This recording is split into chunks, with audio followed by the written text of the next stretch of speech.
Hello and welcome to round 13 of our 1978 USAC Championship Series, coming to you tonight from the Ontario Motor Speedway for the California 500 on the Indianapolis Motor Speedway clone on the West Coast.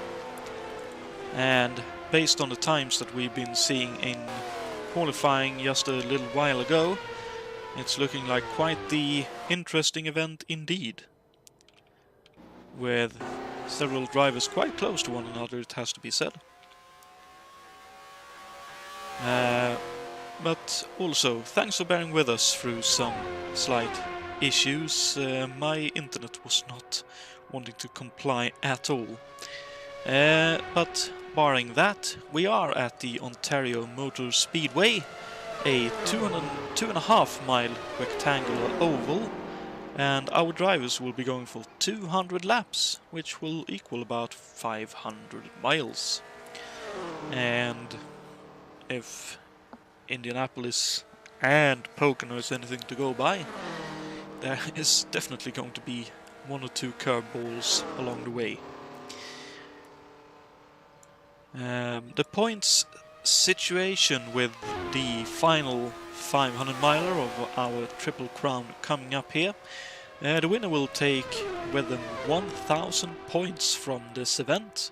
Second place finisher will bring 800 points with them, then drops by 100 points down to 7th, and then it drops by 50 points from 7th to 12th, and then 13th to 16th score 25 points, 17th to 20th will score 20 points, 21st to 24th will score 15 points, 25th to 28th 10 points, and if we do see 33 starters here tonight, the final 4 will score 5 points. And the championship standings themselves are quite spicy, with David Yates bringing some very valuable points with him from last time out, leading the championship on 3,528 points. Jason White still lies second in the championship on 2,776 points. Only 10 points behind is Adam Hackman, his teammate, and then a further 240 odd points behind is Brian Yannick, now driving the Warner Hodgson Racing AMC Powered Eagle. A very interesting combination to see. And fifth in the championship is Saryusz Szlapinski in the Coyote on 2,132 points. And looking at the current times in warm-up, it looks like Ray Ridolf in the Lola Chaparral Racing entered Lola is the quickest on a full tank, so that's quite interesting.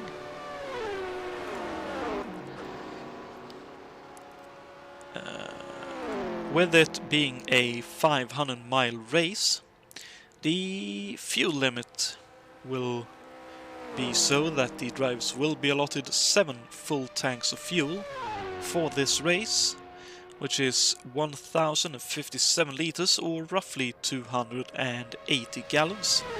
And as always, any driver found to be violating this limit will be disqualified post-race. So far this season, I believe we've only had to disqualify one driver, and that was for the Indy 500, so you live and you learn, I suppose.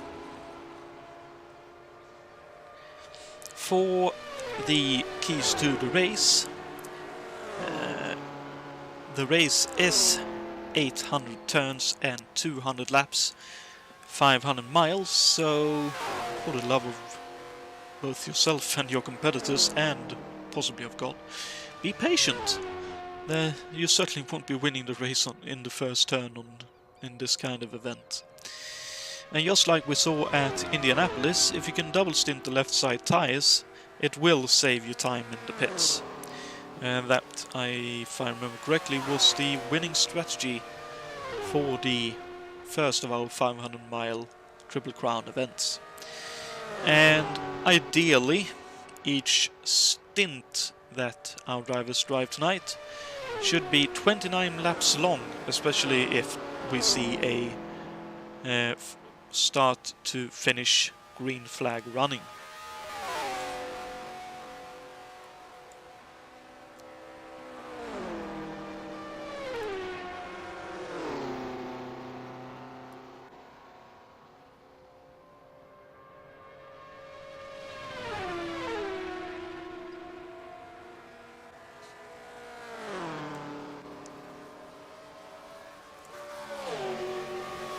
Let's actually now jump onto the server with about 6 minutes and 45 seconds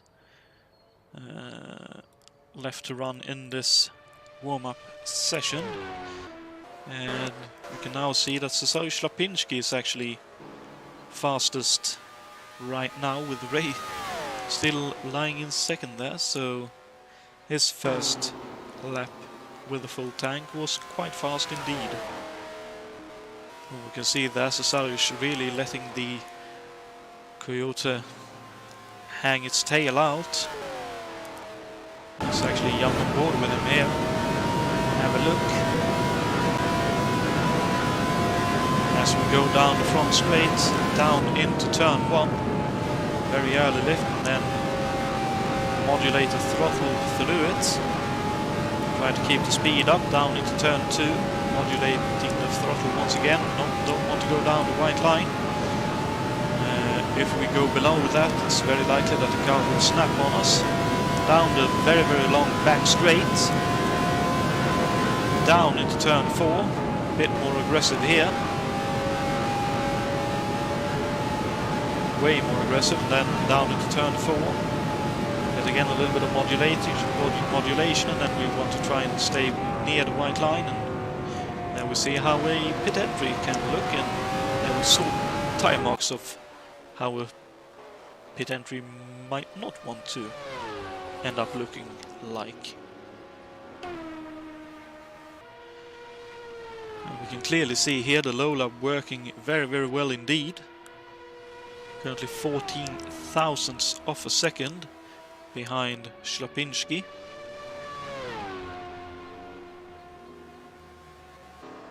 And so Jon Team picked up a last-minute drive in the number 22, and looks like at least on race pace he's not too far off. And very consistent too, at only 5 thousandths of a second behind his best time so far in this warm-up session. Definitely putting on a good show there. Bruno Pagiola has picked up the number 7 Penske as a one-off drive. So hopefully Bruno will have a good one. And we have here Luciano Rocha in the All-American Racers entry. I believe the car that won the sprint race here in round 2. At that point pedaled by Lilal.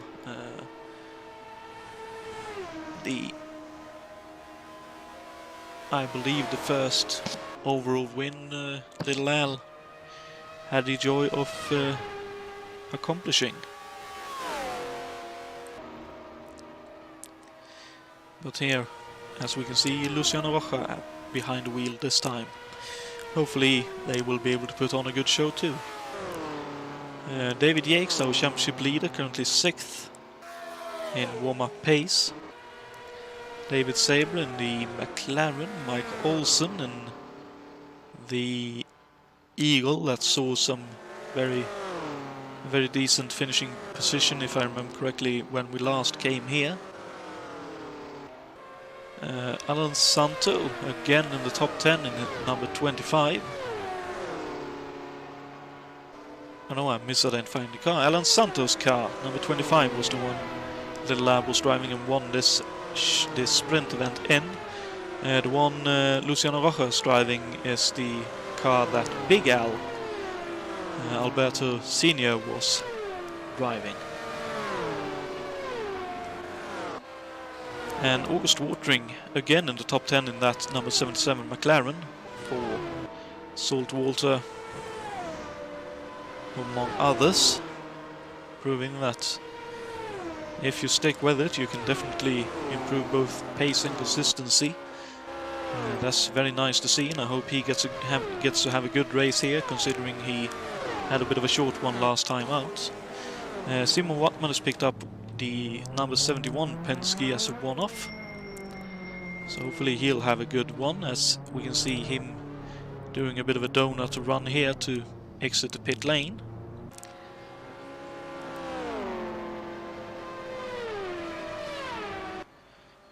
Martin Lassina with an off there. Brian Yannick in the AMC, currently 13th. Greg Della Cella currently 14th in this warm-up. Bruno Chacon 15th. Lewis Stevens in one of the Finley Vattis Enterprises cars. That looks like a unfortunate spot.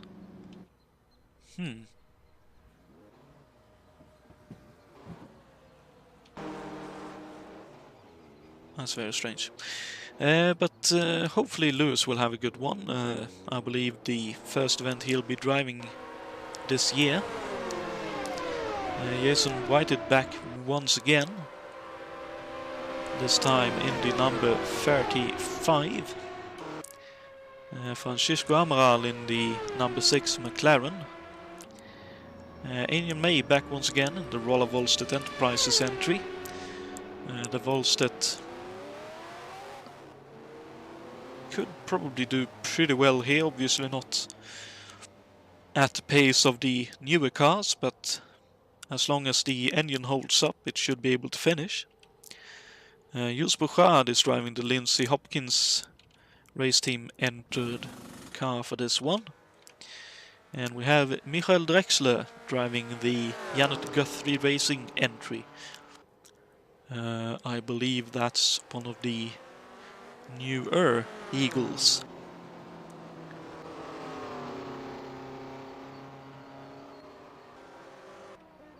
We also have Adam Hackman here in the Penske, so unfortunately second place driver Jason White, second in the championship, won't be here tonight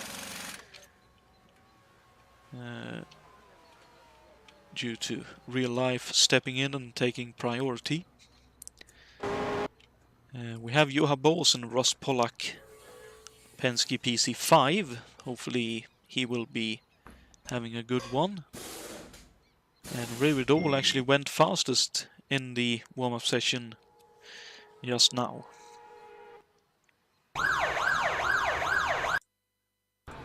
And that's the signal for everyone to line up on the grid. As I'm just going to make a quick double check that we get the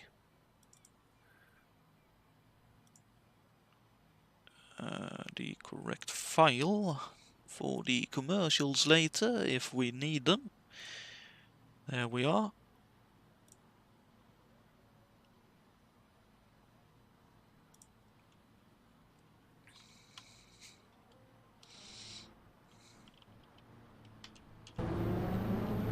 Oh wow, so Bruno Paggiol actually took pole position here in the qualifying. That's some very, very impressive pace from the Brazilian.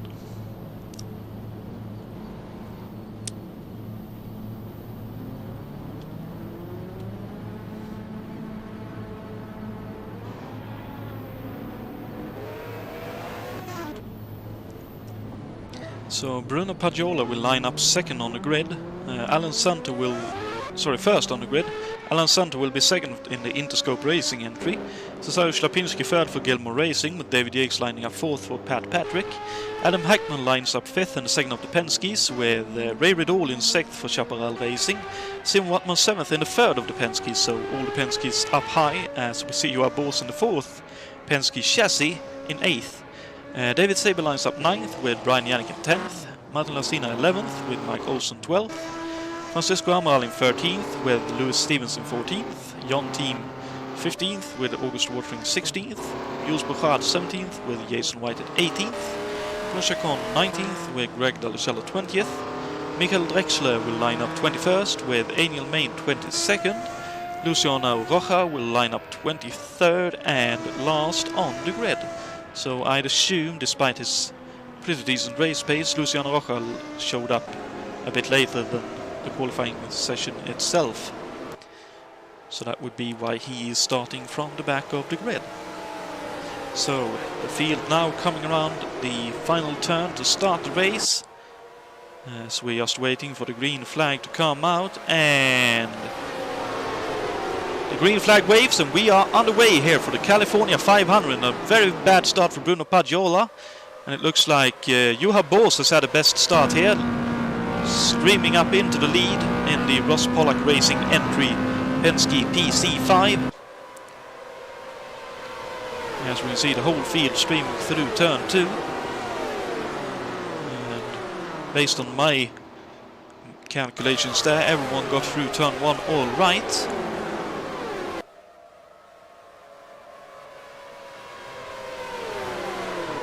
And now through turn 3.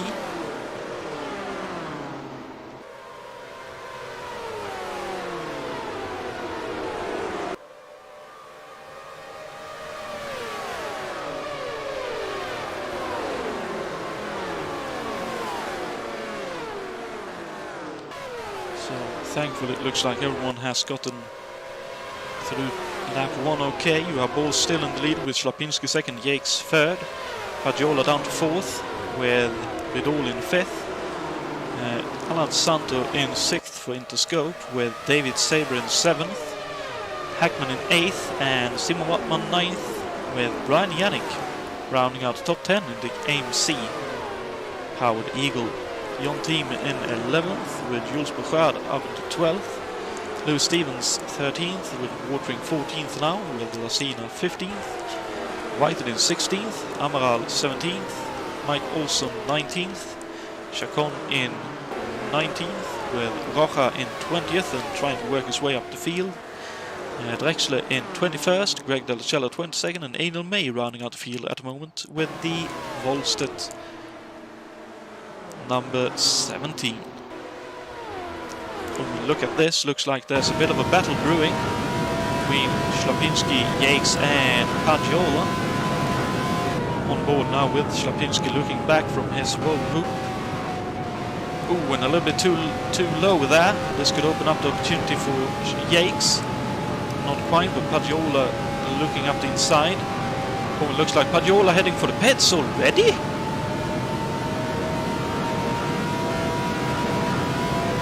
Why? Oh, don't tell me he didn't fill up the car. Oh, a drive-through penalty? Wow. So USAC man up to his old tricks once again. Greg Dallucella down to 22nd. Oh, and Brian Yannick with a big off. That looks like a very, very battered car indeed. Oh, dearie me. Looks like he was right up behind Alan Santo and all hell broke loose as Santo tried to sneak into pit lane. He have checked up and Jon Team hit Yannick in the back and span Yannick straight down into the bottom of the track, into the retaining wall, and it looks like was it Team into the pits to repair his front wing, understandably, and I believe it was Martin Lacina looked like he smacked the inside barrier too. Oh, there's contact there between Pagiola and Chacon. Pagiola trying to work his way up the field once again, having started from pole position, now down into 15th. That has to be something about the start that the USAC man didn't like, but at least he's working his way back up the field. Let's see about Alan Santo. He's up to 17th, so he too is working his way up the field. Jon Team still in the pits for repairs, and now Yannick finally able to bring the AMC Eagle into the pits for some probably quite long repairs. David Yates now up into the lead in the meantime, with Slapinski now second, with Boos down to third. And Riddle up into 4th. And now on board with Ray Riddle, looking forward towards Juha Bols.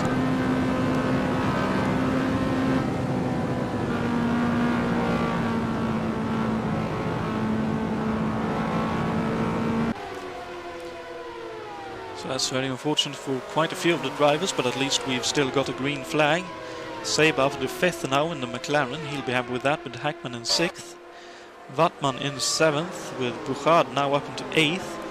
Lewis Stevens up into the top 10 with the Finley Vattis, he'll be very happy with that. That's a chassis that works quite well, but the engine should be a bit more temperamental around this place. And here's Watering looking up the inside of Whitehead. Ooh. Almost contact between the two of them, but Whitehead holds on for now. And in behind we can see there Paggiola making a move up the inside of Lassina. So Paggiola up into 13th.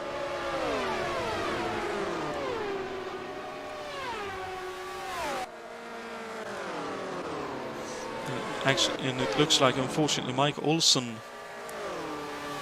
into the pits as well for what I can only assume is repairs.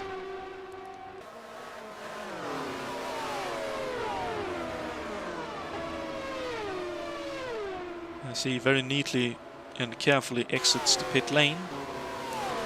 He exits with a bit of a lead now of 1.7 seconds, so streaking away with it at the moment. Slapinski still 2nd, Ball still 3rd, and Riddle still 4th. Well, John Team being lapped as well, so Tim has lost, I believe, 2 laps to the leaders with those repairs.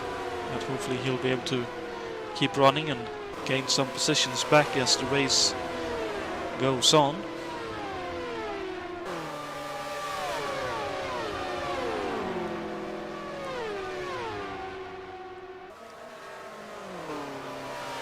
And then we can see now Brian Yannick exiting the pits.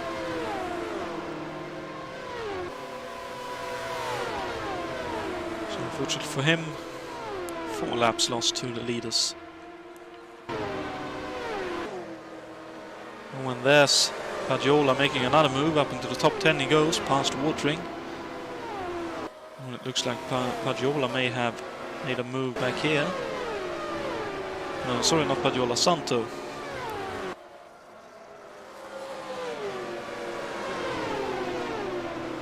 Oh, Paggiola with a great run through turn 3 and up in the inside of Lewis Stevens into 4.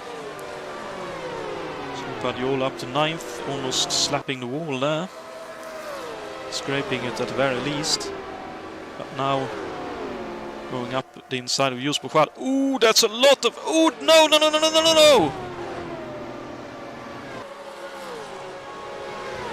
Dear me, that looked very, very scary. I hope Bouchard has no damage. Oh, there's contact again! I think that time it was Santos sneaking up the inside. Oh dear me, that was some very close calls for Bouchard. Again, I hope he has no damage and he'll be able to get back in line somewhere along here.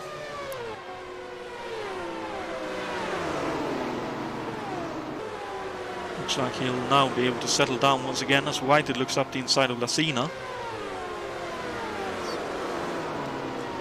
So while this is supposed to be a bit of a transportation run, the opening 150 laps, the opening 10 laps of this race has been quite a few things happening along the way. So Paggiola and Santo up to 8th and 9th now, with Watering in 10th, with Luciano Roja just a little bit further behind in 11th. And Stevens down into 12th.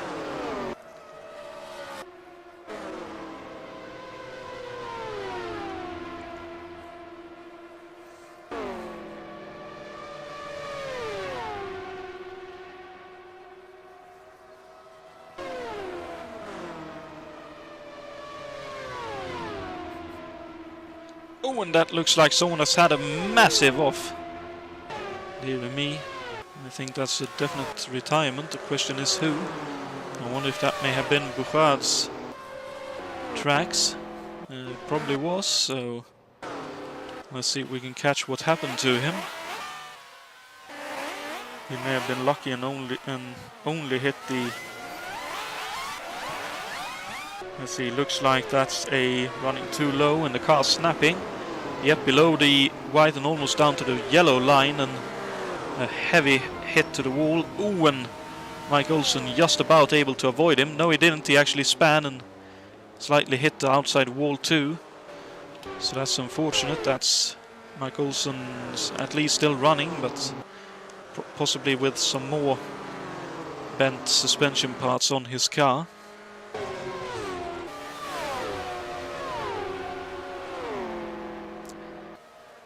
Juha Boos now dropping back with Ray Riddall up in the third and Adam Hackman just behind there, taking fourth away as well.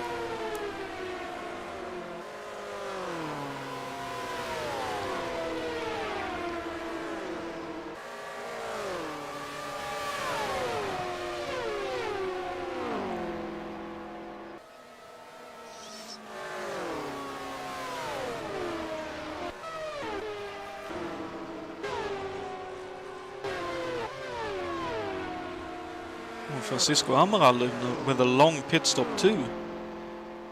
I never caught what happened to him, but I wonder if he was involved in avoiding contact too, as unfortunately Mike Olsen has had a massive off and retired the car. He definitely had damage from that contact with the wall then, and very, very big off, and understandable that's a retirement. Very sorry to see that, but good to see Mike giving it a red-hot go here.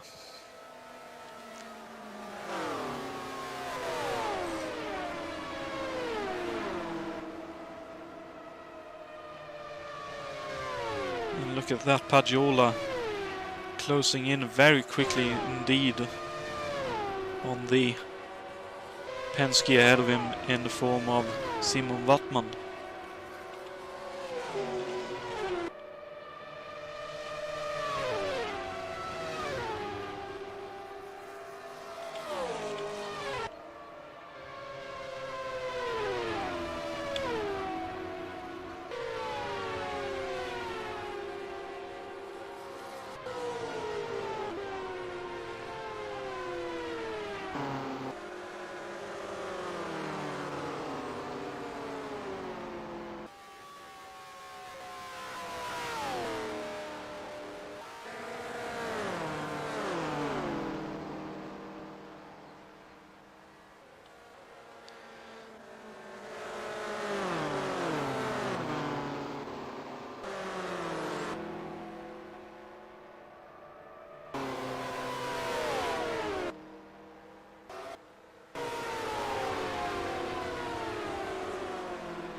Oh, and look at that, Pagiola, while we were looking down the rest of the field, just to give you an idea of where your favorite drivers are. Pagiola has completely slingshot past Wattman and now slingshotting past Saber too. I wonder if Pagiola is making fuel at the moment, but he's definitely going very fast indeed. His Penske working very, very well in the corners. As we can see there, with a great run off the turn, but again in the clean air rather than the slipstream, he is losing speed compared to that McLaren ahead. And unfortunately Francisco Amaral has decided to retire his car too. So unfortunately 2 retirees in the opening 15 to 16 laps. It's now Pagiola again trying to get past Saber. And now side by side going down towards turn 1. So that should be Pagiola's position, and it is. Unless Saber can cut back. He's definitely trying it. But that McLaren not quite up to the task at the moment. Well, I reckon a couple of tweaks there. Ooh, there's contact in behind. That's Pagiola and Yannick. Santo and Yannick. I wonder why I'm making that kind of mistake. That's not supposed to happen. But yeah, that's Pagiola with a very, very quick run up to 6th now, and now certainly will be looking to try and close in on Juha Bors and other fellas up ahead, as Ridol has now cleared Slapinski and now looking to try and close up to David Yates too. As there's a bit of a battle going on too between Daniel May and Greg De La Cella, and obviously Mikael Drexler too, so nice to see all those three running together at the moment. And getting to enjoy some pack racing.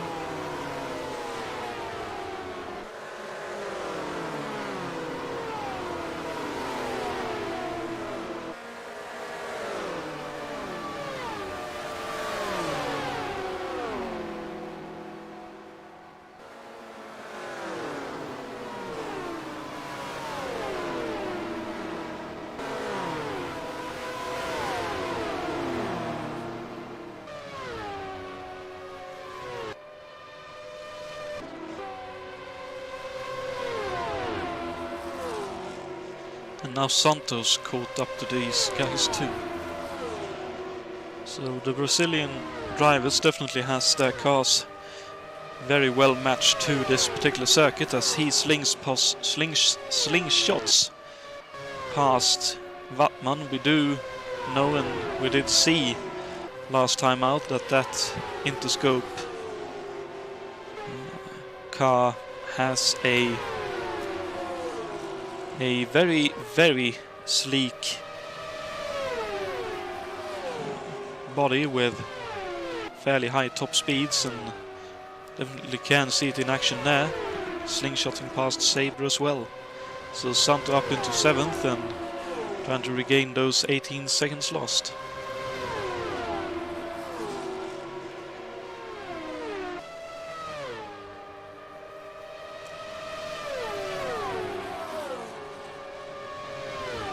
Watering still in 10th, but with Luciano Rocha for close company.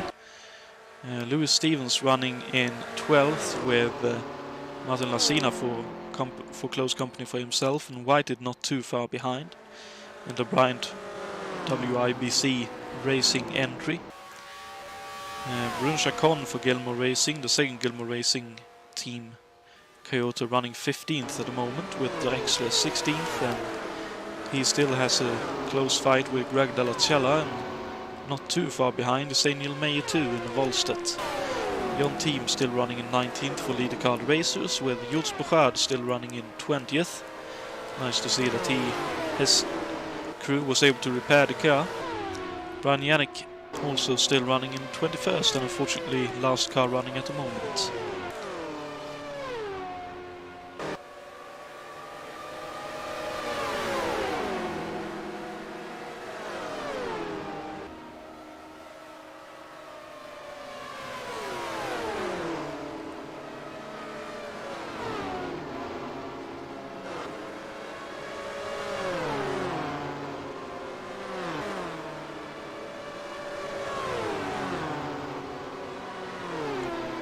It does look like Pagiola is able to more or less place that Penske where he wants it to be in the turns.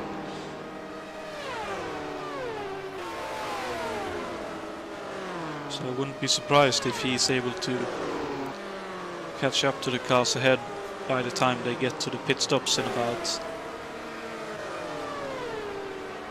6-7 laps time.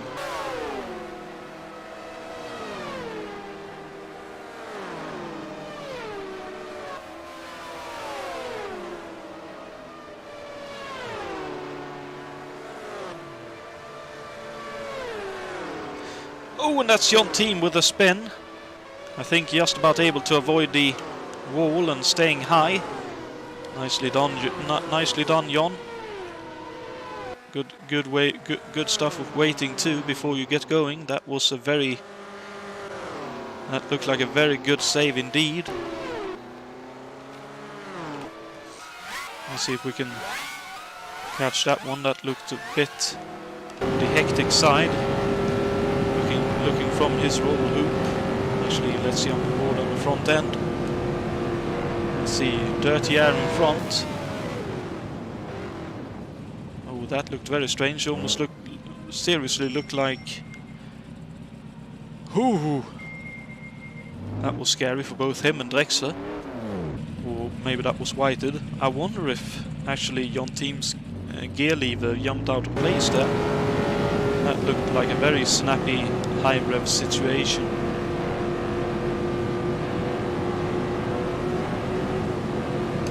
But either way, he was able to get back up and running again. And unfortunately Drexler has now been off the road and hit the barrier. I wonder if he ended up spinning back there anyway when they were both, when he tried to avoid. Definitely looks like that's the case indeed. Yeah, he went a bit too low, the car snapped on the apron and unfortunately rear end into the barrier. Looks like everyone else was able to avoid his car too. That's very, very unfortunate for both him and Jon Team. As Andy May now runs alone in 17th too, about 4 seconds behind Whited.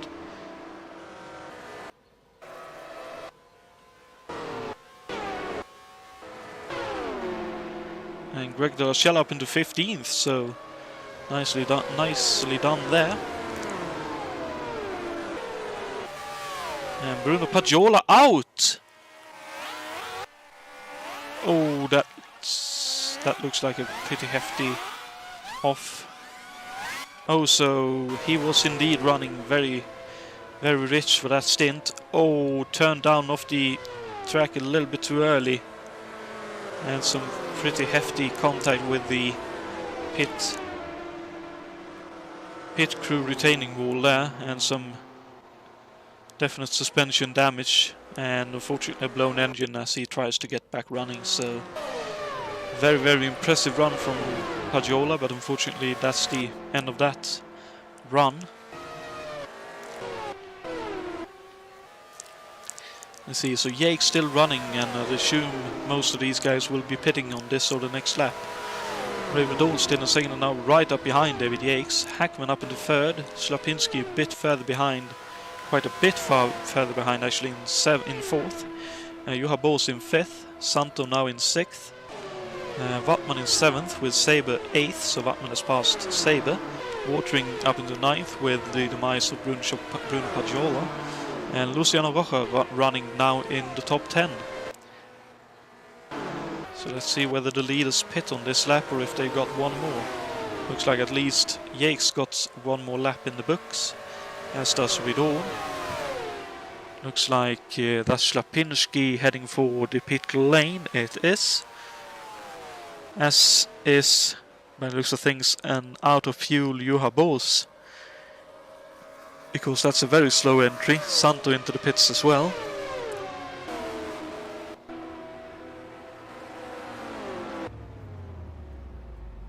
That is definitely an out of fuel Juha Boos, running it to the very driest moment of the car. So that's a very close call. I think he'll just about be able to make it to his pit stall, but that's quite a bit of lost time. As Juha Boos enters his pit stall, Santo gets going once again. And in behind, I believe that is Yates into the pits with Drexler. Oh, Slapinski actually being held behind Drexler. I wonder if Slapinski wanted a bit of a faster pit exit there, but Drexler being a bit careful. Saban Wattman in as well. Watering continues for another lap. Yates into the pits. Both Hackman and Ridor continuing for another lap too, as I believe Ridor was signaling pits then. Yates heading out to the pits now.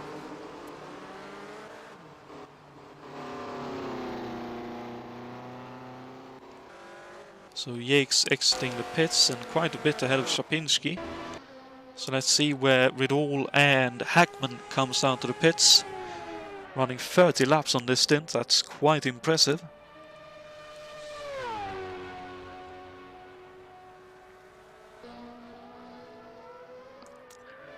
And a bit of a troublesome entry there for Hackman, with Ridor having the pit stall just in front of his. Oh, that looks like someone's slow on the pit straight. I wonder if someone struck the wall. As Ridor comes out of the pits, and looks like that's possibly Rocha with a damaged car. It is. Looks like both suspension and wing damage, because that car looked like it was crabbing. So here comes Yates around outside, and Yates takes back the preliminary lead, and Hackman slightly held up behind Rocha, unfortunately here. Oh, and Rocha, oof, that looked like a close call. Thankfully no other driver out on track at that particular moment. And now watering into the pits as well, running 31 laps on this stint. He'll have some very opportune moments to possibly gain some positions later with the fastest pit stop. As unfortunately Jon Team has retired the car.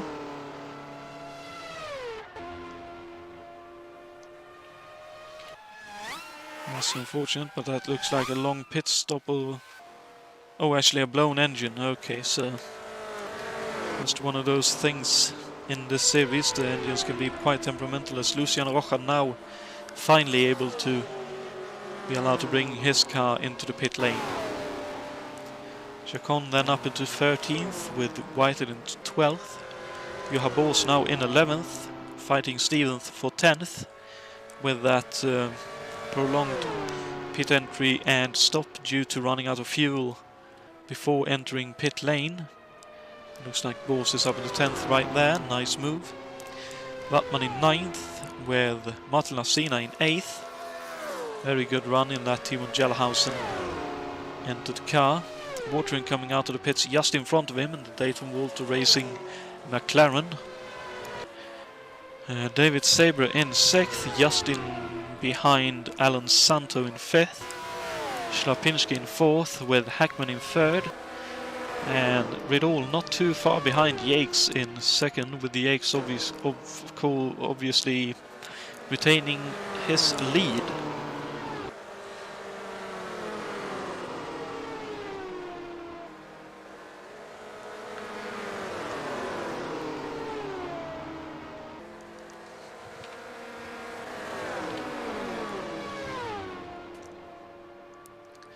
Well, while we wait for some more action to take place on the track, let's actually have a look at the trivia question for you to ponder this evening, so you have something to think about for the remaining 166 odd laps.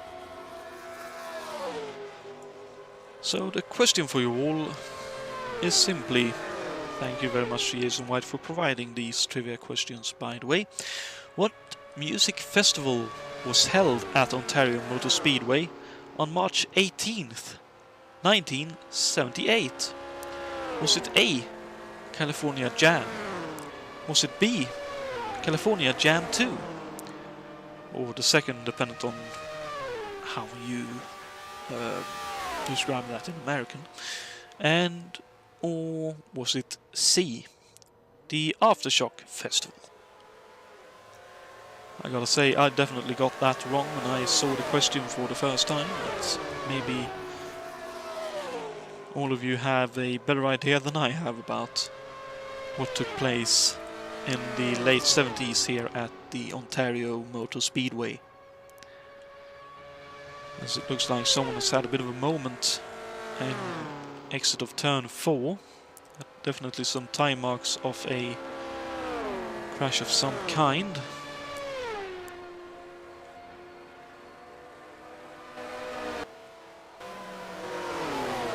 Let's see if we are missing any obvious suspects inside the field.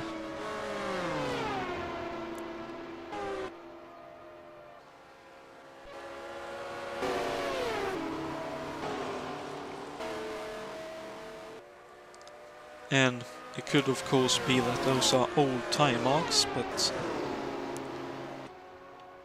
doesn't look like we're missing anyone at the moment. And last running unfortunately at the moment is Michael Rexler in the Janeth Guthrie Racing entry.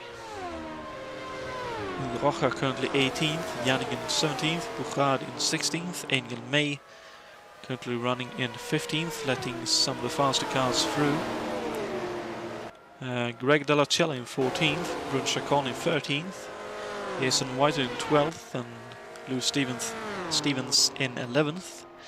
You have both running 10th and trying to close up on Simon Wattman in 9th.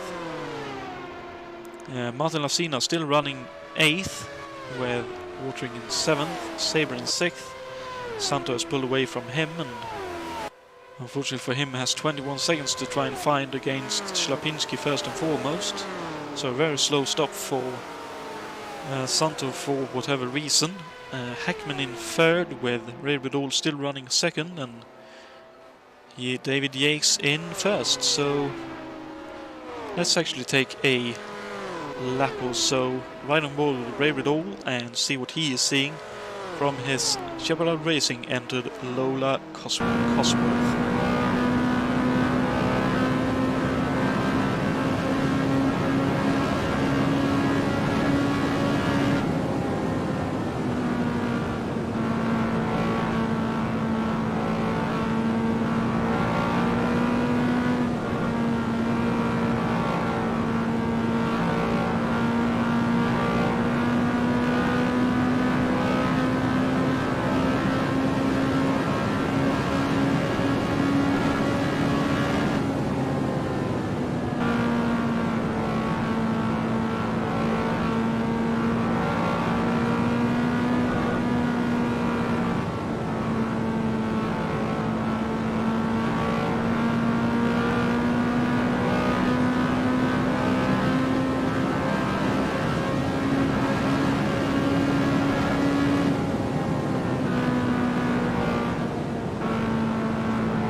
Very much see the difference in driving style right here.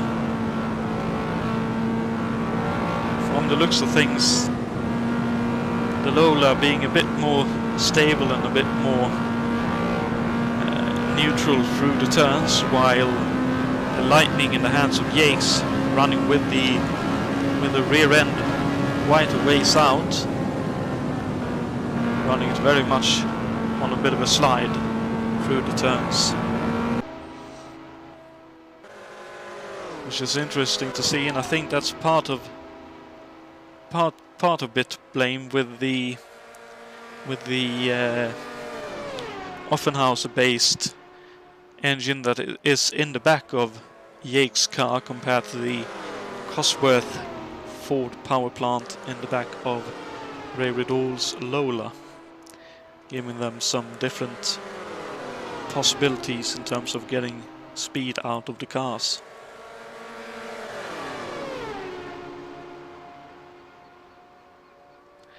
And now I believe that is Lewis Stevens being put a lap down. It is indeed.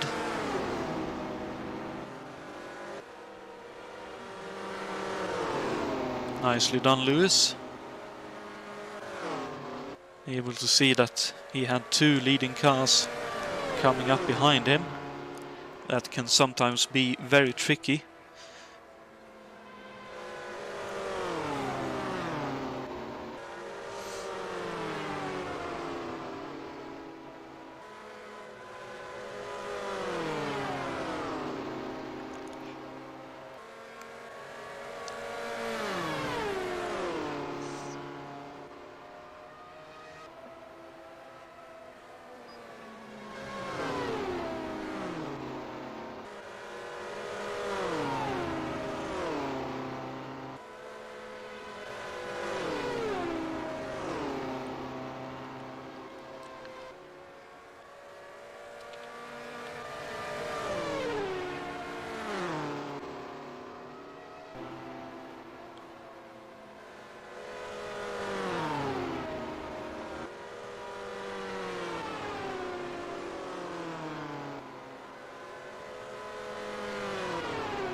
You can see here now Ray Riddle really closing in on Yakes.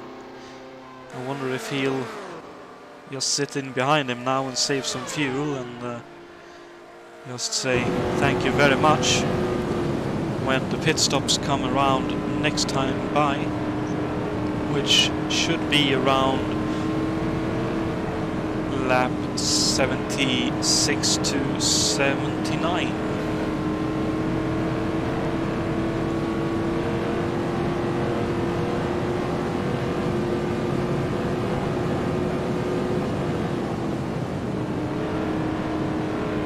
No, I'm definitely telling porkies.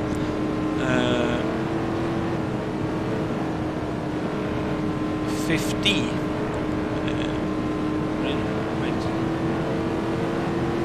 Yes, 56 to about 62, I suppose. Could be the latest we'll see drivers pitting.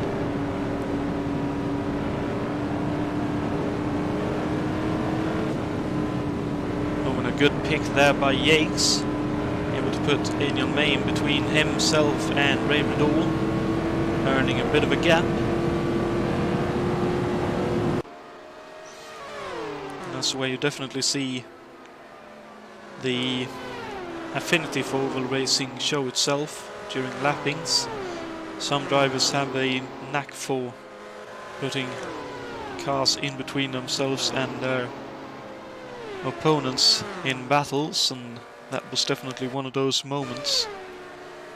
Heckman still running in third, with Schlapinski still running fourth, Santos still in fifth, and has closed in 10 seconds on Schlapinski, so Santos still going quite quick indeed.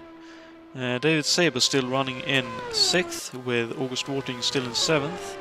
Simon Wattman now up into eighth, with Johan Bos up into ninth, so Lasinas dropped from eighth to 10th. In the last handful of laps. Lewis Stevens in 11th, with Jason Whited about 14 seconds behind in 12th. Brun Chacon in 13th, with Greg Dellacella 14th.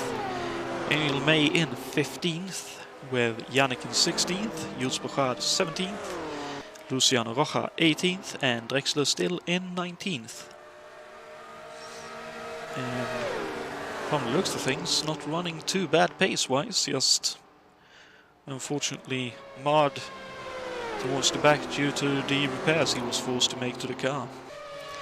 Retirees so far being Jonatan, Bruno Pagiola, Francisco Amaral and Mike Olsen.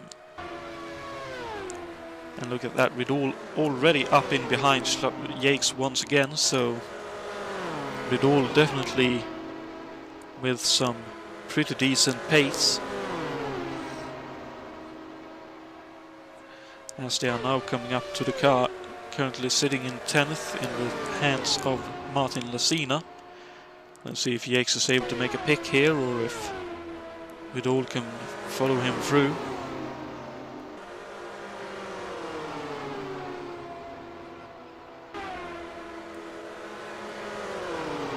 Actually, both of them deciding to hold back and go for it on the front straight.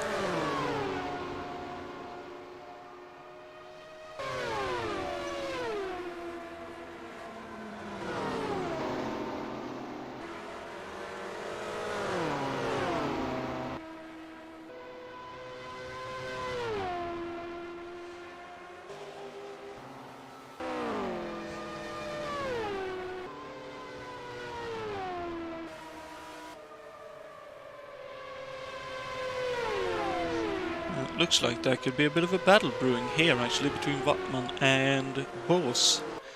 Both running Penske's, or Penske chassis, but Wattman in the newer PC6 while Juha Bos is running the PC5.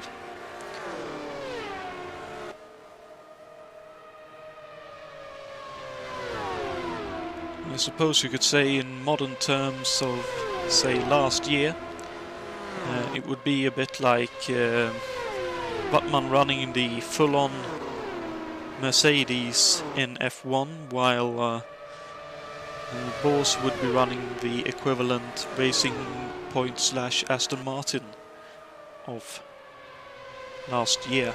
Ooh! as Wattmann almost strikes the wall on the outside and Bos sneaks past. Both of them struggling to lap Rocha at the moment. Rocha very, very quick in his own right.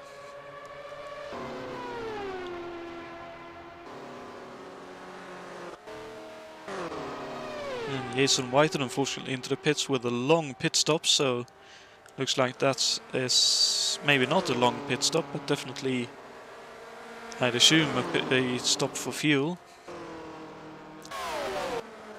With possibly a stop for repairs earlier in the race.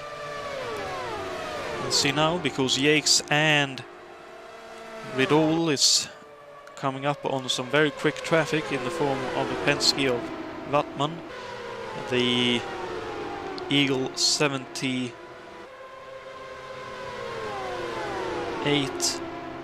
of Rocha, and the Penske PC5 of Juha Bos.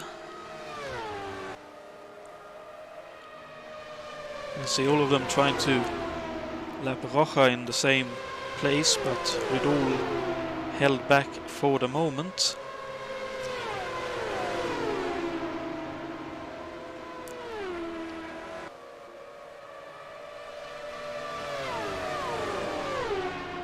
As Vidal now able to put a lap on Rocha and hook onto the rear wing of Yates once again.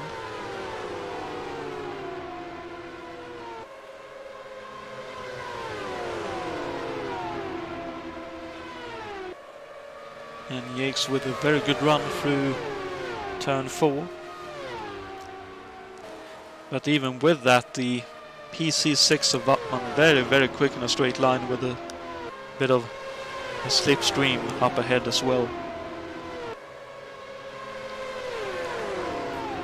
It's one of those situations, I believe at least on an oval track, where if you're on the lead lap, the blue flag is advisory, not compulsory. So both Wattmann and Bos, I believe, will be running to try and stay on the lead lap here,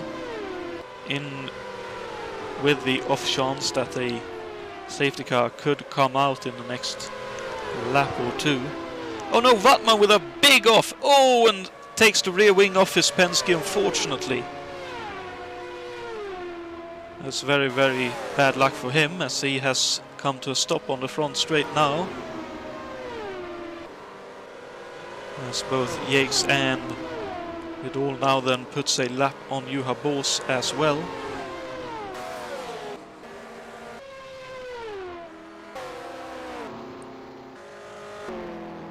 As Wattmann looks to be going at a slow pace, trying to get back to the pits. I wonder if that's a stop to retire. It is indeed, so unfortunately Simon Wattmann retires the second of the Penske, so one official Penske still in the race with the privately entered Ross Pollock racing car, and that's very much a moment of, he was in the dirty air behind Juha Bos, ran a little bit wider than Bos did, got some air on the front wing, and because of how much turning was applied by Wattmann to try and make the turn in the first place, the car turned a bit more than he expected, snapped sideways, and that's unfortunately all she wrote.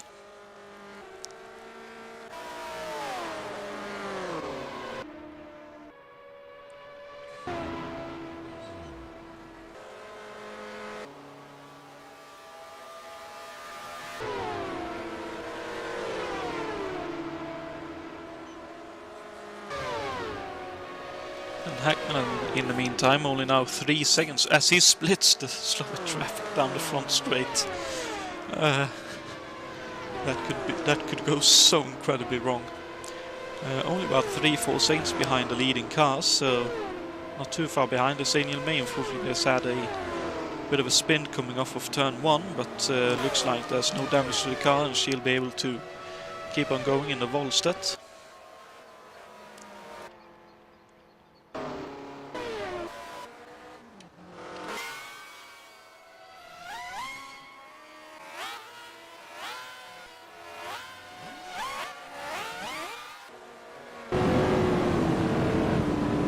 Goes into turn 1.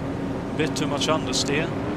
Tries to apply some throttle coming out, and on the slippier part of the track, very much a case of, nah, I don't really want to grip up for you, says the Volstead. Gives Alien May a bit of a spin off turn 1, but as I mentioned, no damage, so just a question of cleaning up the tires a little bit, and she'll be back up to pace in no time, as Greg Delacella has pitted for fuel and tires. I believe Whitehead did a few laps ago, so Whitehead retakes 11th position.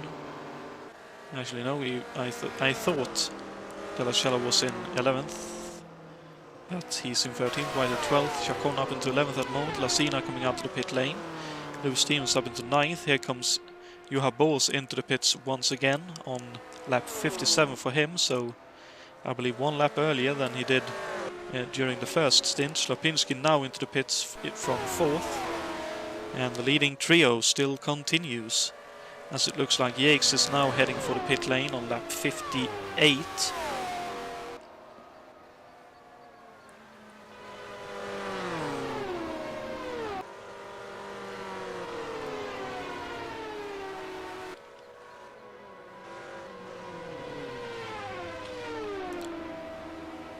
Just about making it into the pit lane is David Yates, trying to keep the speed up as much as possible.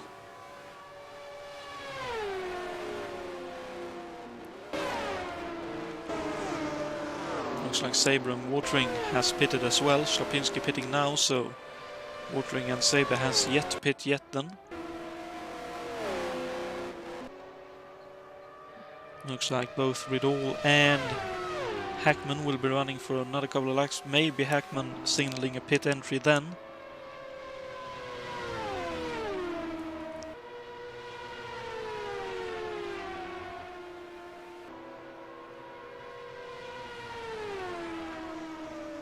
Yes, he did. Ooh, very nearly hits the dividing edge there, dividing the pit road from the track. It was Hackman that looked very close indeed.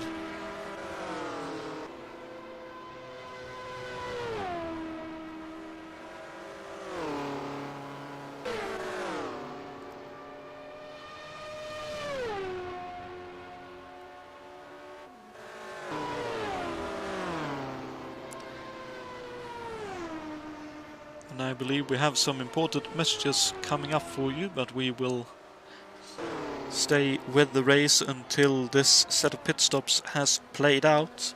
So Riddle now heading into the pits on lap 60, so straight up 30 laps and 30 lap stints for himself. That's very, very neat indeed. As he now parks the car in pit lane. And David Yates will be the next car in 4th position coming up. So let's see if Ray Riddle has a quicker or a slower pit stop as one of the other cars coming into pit lane over there. Let's see if we can make out who that is. That looks like the number 13 car or 73 car.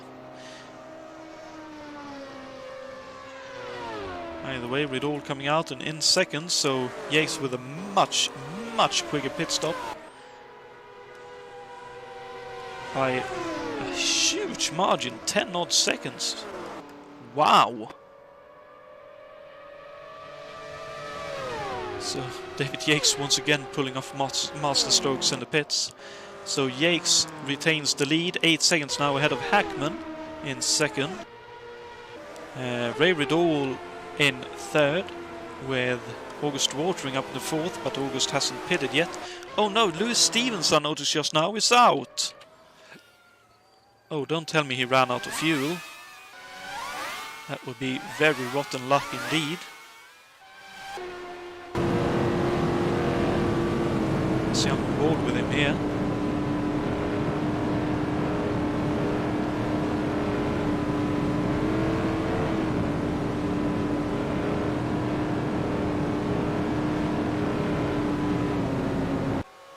Oh no, it's a blown turbocharger.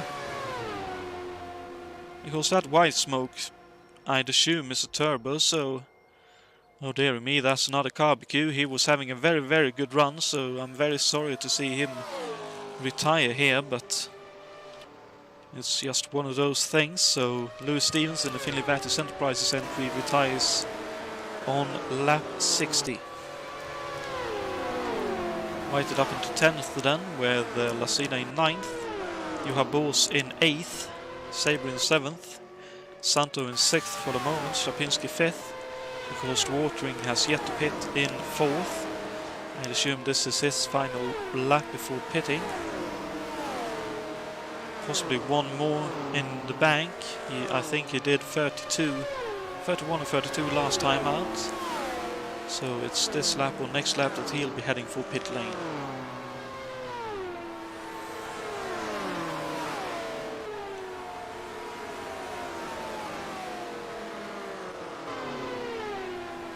Yep, it looks like here he comes into pit lane, so let's see where Watering transits out of the pits, and then we will allow some important matches to come to, but hang tight after those, because we'll be right back here at the Ontario Motor Speedway.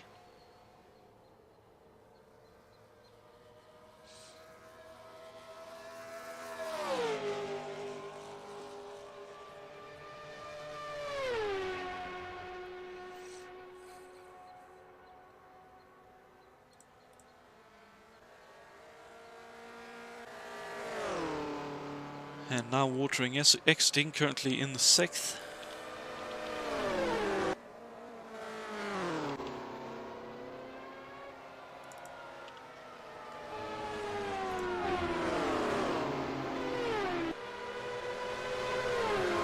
It looks like he should just about be able to hold on to 6th here. I believe that's 7th in the form of Sabre, so it'll be tight. Looks like Sabre has a bit more speed coming off of turn 2, so Sabre up into 6th once again, with Watering down to 7th.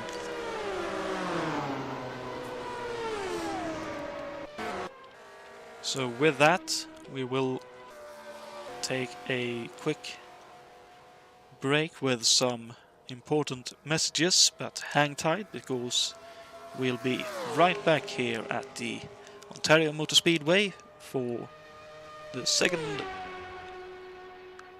third of the California 500.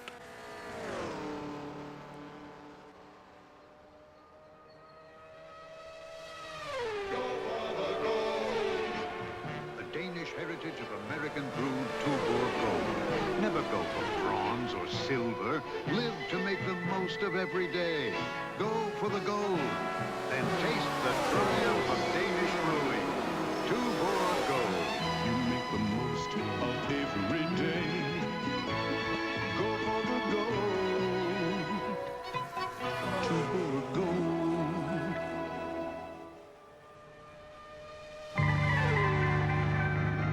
Look at all the features that come together only in the Minolta 110 Zoom SLR, all for less than you might think. A zoom lens with close-up setting. Snap-in 110 cartridge loading. Through the lens, viewing and focusing. Automatic exposure for point, focus, shoot simplicity. Get it all together in the Minolta 110 Zoom SLR. These are two of today's newest razors. The one on the right is the Norelco rechargeable rotary razor. This one has 2 blades and pivots up and down. The Norelco 36 rotary blades and 3 adjustable floating heads in a unique shaving angle. Both give you a close shave, but the Norelco lets you walk away from soap and water and just maybe a little surprise. Gotcha! The Norelco rechargeable rotary razor. No nicks, no cuts, no gotcha.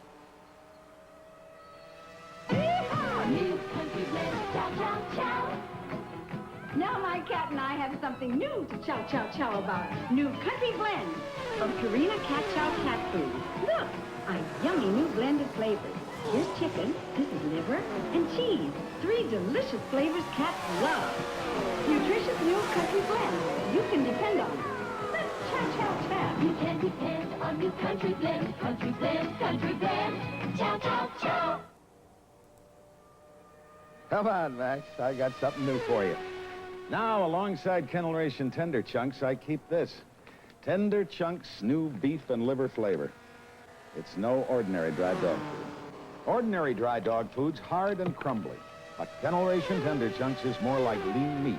Cuts like meat, chews like meat. Now, Max can have it 2 ways. The Kennel Ration Tender Chunks he always loved.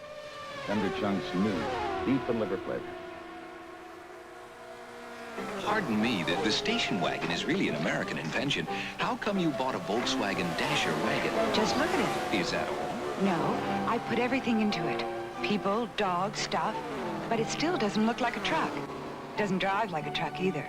It's my kind of elegance. But still, there are so many station wagons. Why a Volkswagen Dasher wagon? Because Mercedes doesn't sell one. Oh. Volkswagen does it again.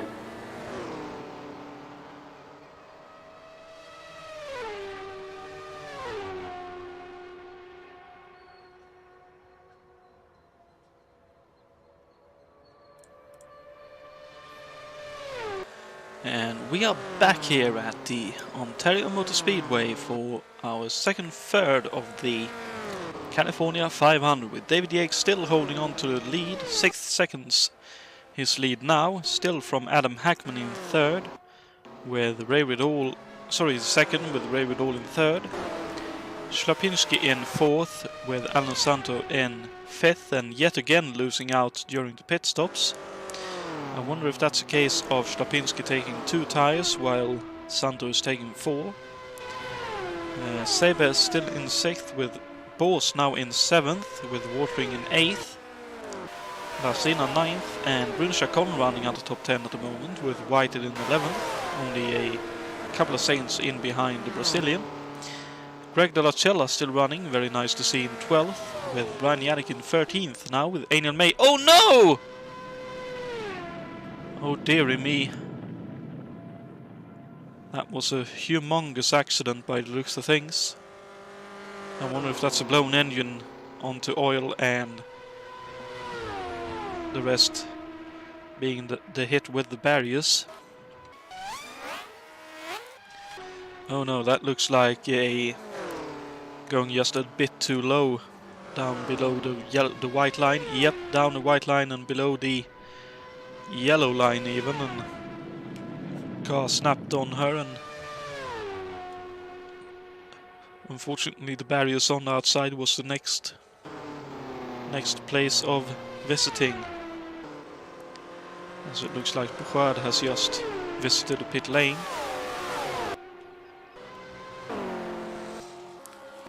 With Roja now in 14th, Yannick in 13th, Greg De La Cella still 12th, and the rest, as we saw earlier, in the positions they were.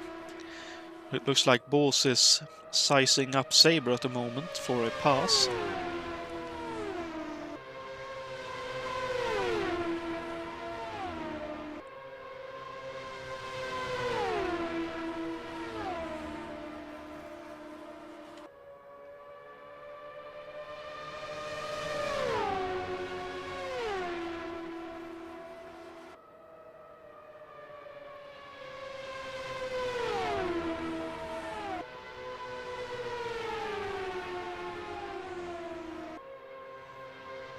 That's Bors with a very neat move past Sabre, so Bors up into 6th once again, with Sabre in 7th.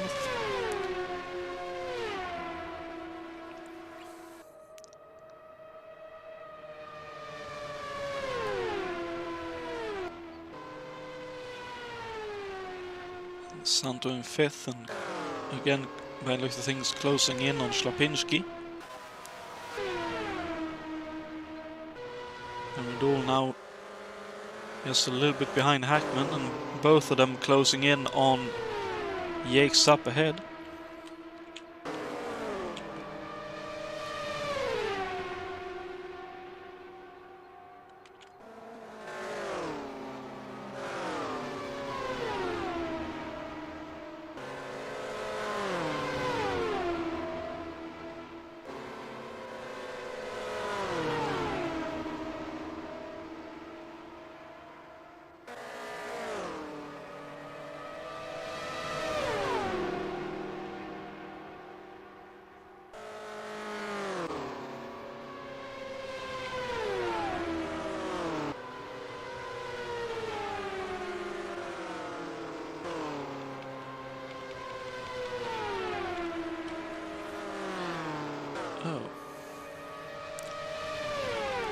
just realized a slight mistake, so I'll be doing a bit of work on the side, so give me just a moment here.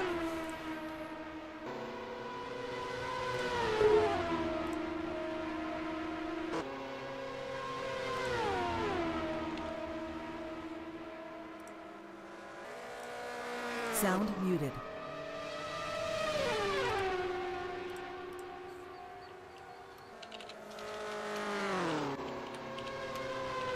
Channel switched. Sound resumed. There we go.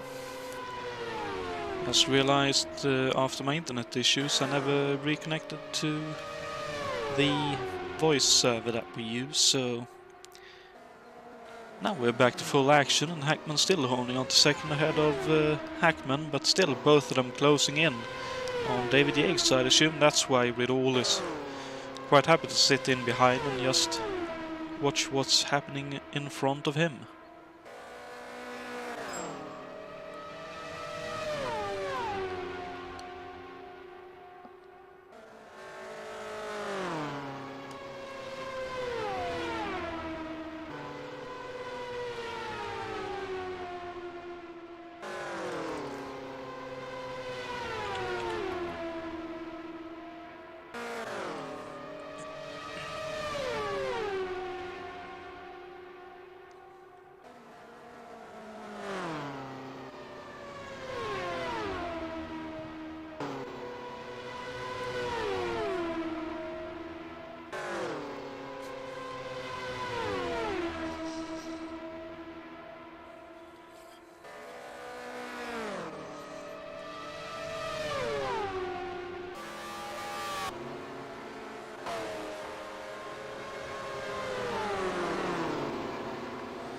It looks like the difference between Slapinski and Santo is slightly fluctuating dependent on traffic, but I am fairly sure that VPJ chassis is a little bit quicker than the Toyota around this place.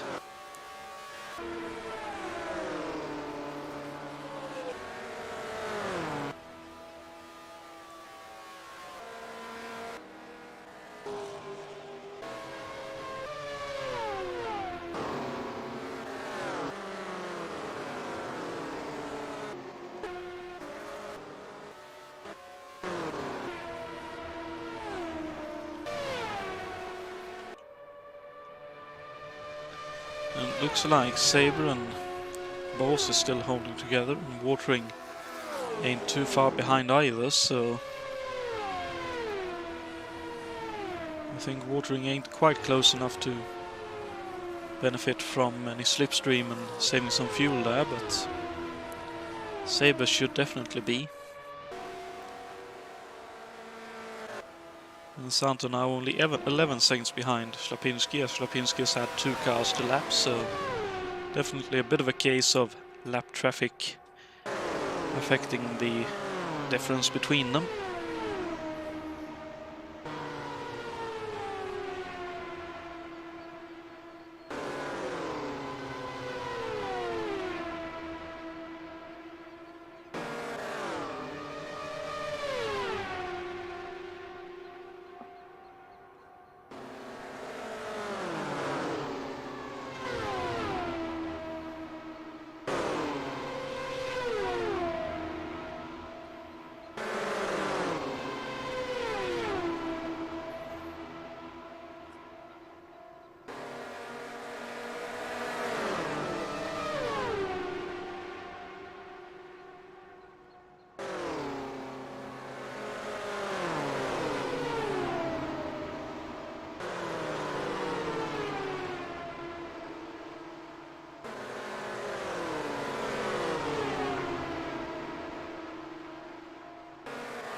That looked like a bit of a close moment there for Greg, unfortunately, but he was able to hold on to it, so That's very nice to see.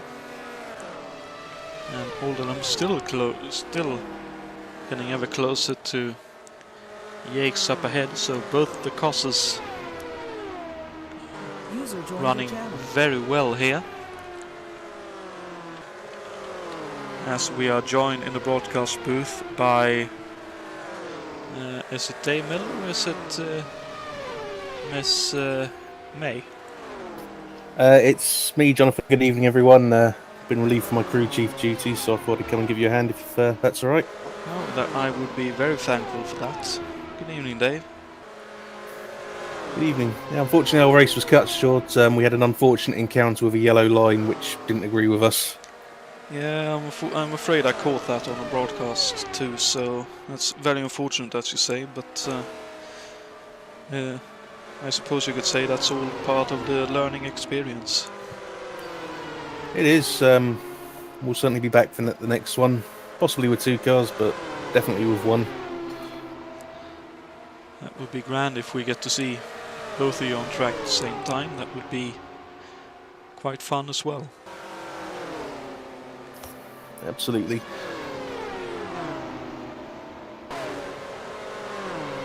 Yeah, it looks like we've got an interesting pack developing at the lead here. Jakes, Hackman and Riddle all within 1.5 seconds. Yeah, definitely so, and some lap traffic up ahead too, so and there's some lapping going on at the same time. Let's see here, looks like Bouchard stays wide for all 3 and lets them by. That's very nicely done. And then unfortunately it looked like Yakes got slightly balked by Chacon, but no major time lost by the looks of things still.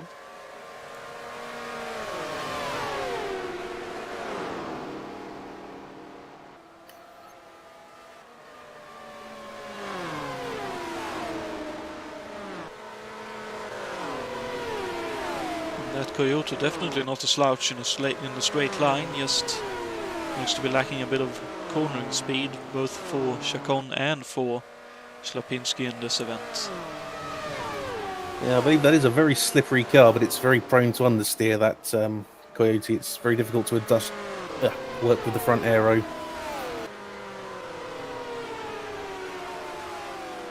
That definitely sounds like something out of a horror movie for oval racing. Oh, that looked like a bit of a dangerous pit entry over there. Did they actually survive that? No, that's Lucina. He's facing the wrong way in the pits. Oh, dear me. He's still moving, turning around now. Then I read that moment correctly. Oh, and now Johan Bors comes in too. A lap later. Oh, and that was a big moment, big off for Lucina. Got loose coming in on the transition from the oval to the road, and that's a very heavy contact with the barriers. That'll be quite a hefty repair time, I reckon.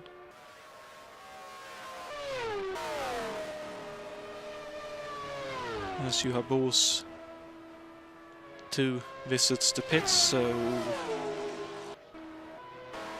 I'd assume for the leaders here it would be roughly 3 to 4 laps before we see them all enter pit lane. Well, it looks like Lucina got away with that quite lightly. He's already on the move and out the pits ahead of Boss. Wow. So he either chose not to take any repairs or he didn't need any. I hope for his sake, if he chose not to take any repairs, that the car is drivable in whatever state it's in. Because that looked a lot heavier than no damage at all. And just back there, Slapinski's in the pits as well now for what's probably a routine stop. Definitely so, and Yakes heads in again earlier than both Hackman and Bidol. Santo's in, but it's reading drive-through penalty. Again? Yep, Jakes is in as well behind, as is Bruno Chacon. Slapinski leaves the pits too.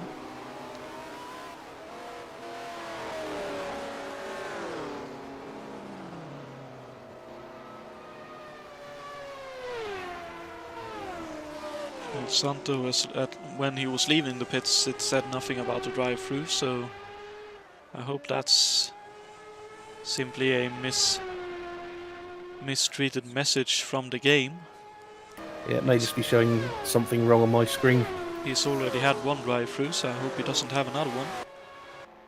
Yeah, possibly still a hangover from that just showing up on my telemetry there. Let's see, Hackman into the pits, so Ray Riddle continues for one more lap. Let's see, Hackman was about a second behind Yakes as they pitted. Let's see what happens after the pit stops. So far, Yakes has been able to gain 5, 6, 7 seconds during the pit stop, so what will happen this time? He's just coming through turn 4 now.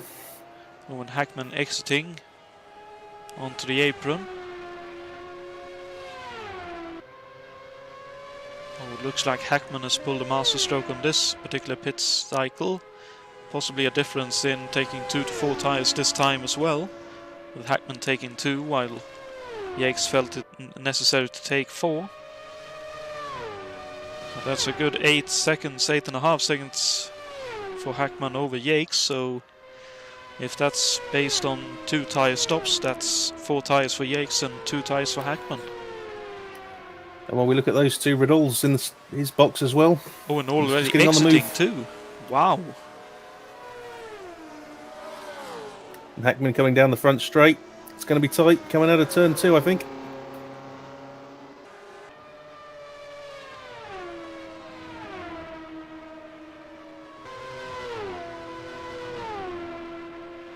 Well, looks like Riddle will have about 2 or 3 seconds lead here.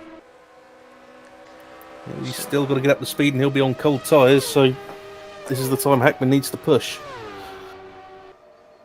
Certainly so. About a quarter of the back straight by looks of things between them. Indeed, although saying that, it's still only lap 90. We have to remember they've still got another 110 to go. All these poor, unfortunate souls.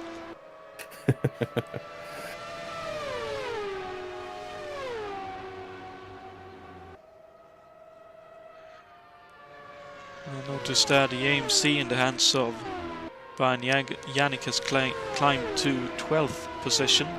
He's just made his way past Greg De La Cella in the last couple of laps.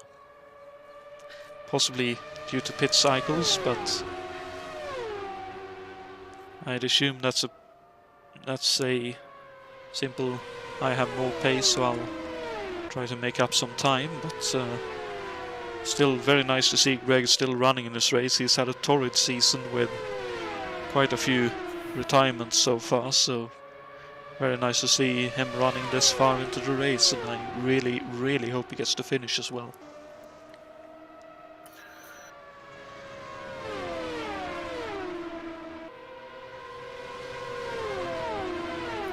Absolutely, just looking back at the front, the gap's come down a little bit between Ray Riddle and Adam Hackman there, but they've got Alan Santo in between them.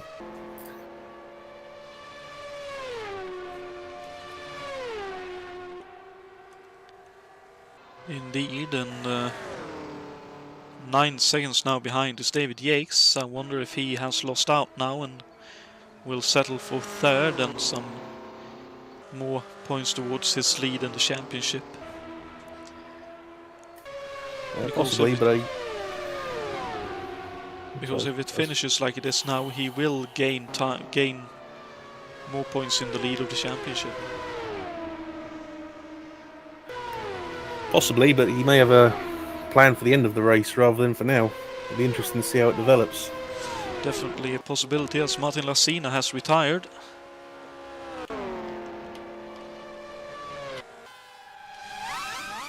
Let's see if we can possibly catch what happened. Oh, a big off in turn 4.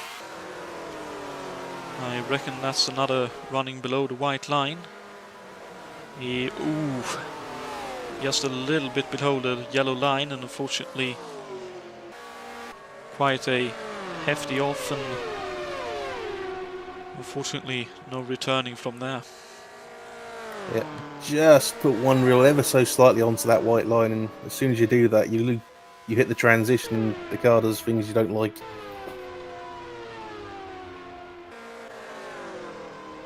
One of the I suppose you could see unfortunate downsides to sim racing, where in real life that transition might be more friendly to the drivers compared to what it's possible to make it in the virtual world. Quite possible. Look at this traffic, by the way, for Alan Santo. Proper traffic jam.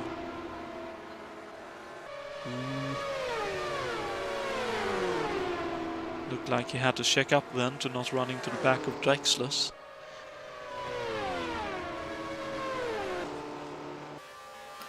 Gap between Riddle and Hackman's now down to half a second. I noticed Watering running very, very long again, so Watering might be worth watching towards the end of the race if he has a short fuel stop for the end of the race. Well, it's still quite possible we'll get a safety car towards the end as well, and that will really make it interesting. For sure, for sure.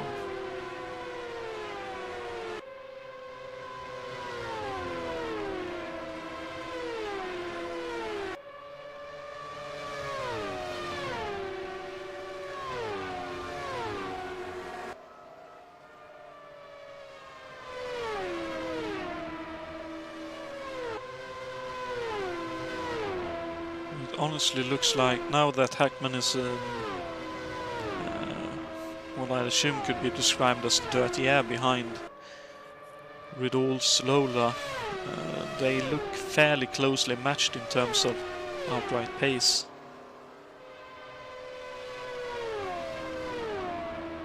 But in clear air it definitely looked like Hackman had probably 3-4 tenths over Riddle early on in the stint at least.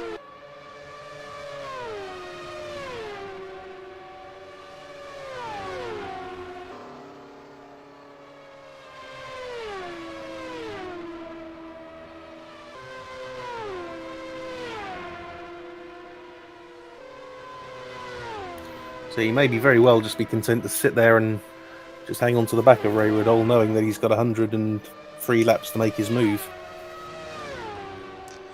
Definitely a high possibility of that.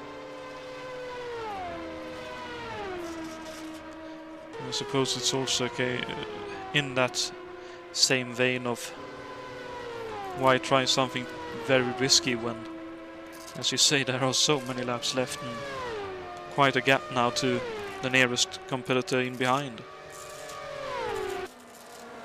Although right now he dropped a couple of seconds, so I wonder if he just dialed it back a little bit, or if Ray Riddle found some extra pace in that Lola.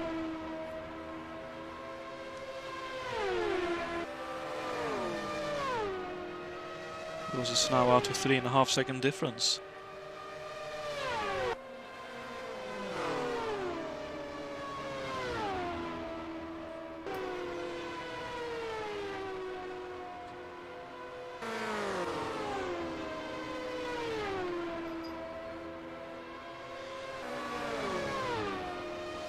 Maybe even a case of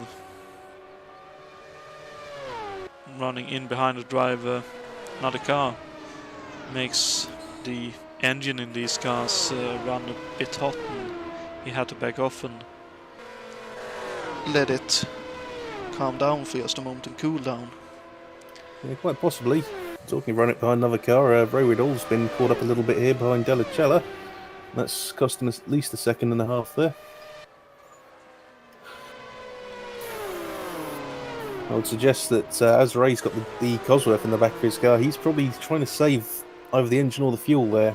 Because usually I'd expect that car to blitz past an Offenhauser down the straight. Definitely could be both of them just dialing the fuel knob back a little bit, or boost knob back a little bit, and just hanging tight for a few laps here, as you say. Saving fuel and making sure they have enough fuel for the end of the race and a push in that portion of the event. Yeah, it could well have been a very clever piece of driving by Ray there if he saw that he had a nice big gap behind him. Thought, oh, okay, I can dip in behind this back one, I could turn the fuel boost right down and save a good lap's worth of fuel while I've got the chance. Quite so, and I notice about a second has been gained by Yakes now, so all of them definitely, the two leaders are definitely going a little bit slower now, while Yakes is keeping up the pace. They could all be building up to that final pit stop because they could potentially be doing just fuel, as the tyres will probably double stint quite comfortably at the end, especially if they put low fuel in.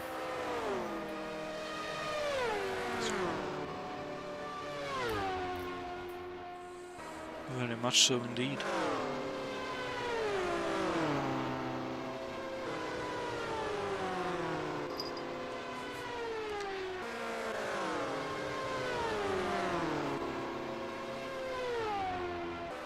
Further back though, looks like we've got a little battle developing between Juha Boss and David Saber for 6th place. Well, they've been running together for a little portion of the race now, roughly 20-25 odd laps now, and nice to see that they are fairly evenly matched.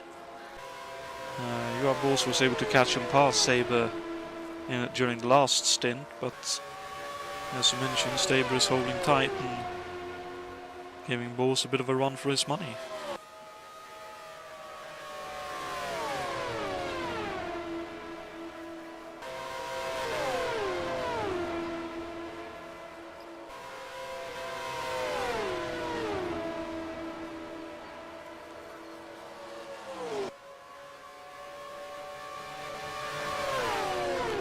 As Boss goes past Chacon, I'd assume that would be. Yep, that should come.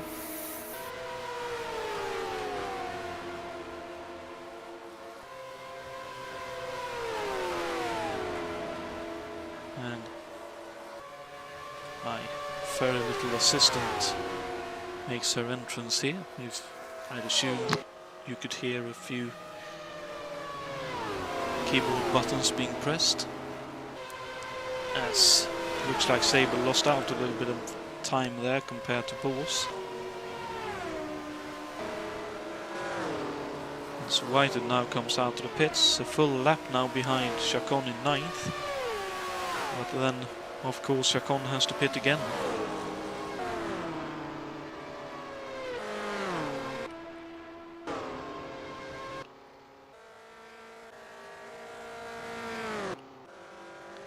And Drexler looks to have made it past Bouchard in the last fuel stint there. I wonder if Bouchard has had some further repairs to be done, because he's now 2 laps behind Drexler. There's a further 2 laps adrift of Rocha, who himself is 2 laps adrift of Greg de la Cella.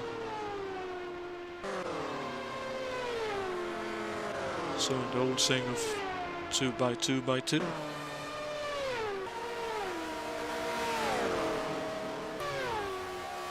Yeah, Bouchard's car's not looking very happy at the moment.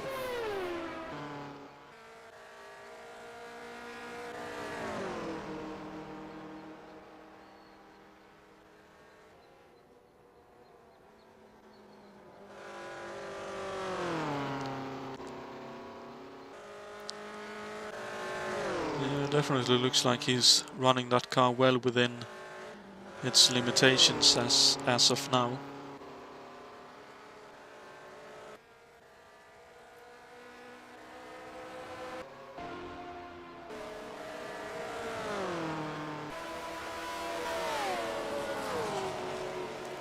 And Yannick making a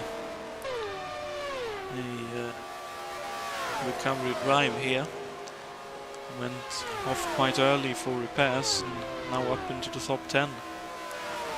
Full lap behind Chacon, but right in behind Chacon, so lapping himself in the next few laps is, based on the pace he's showing at the moment, probably more of a formality than a difficulty.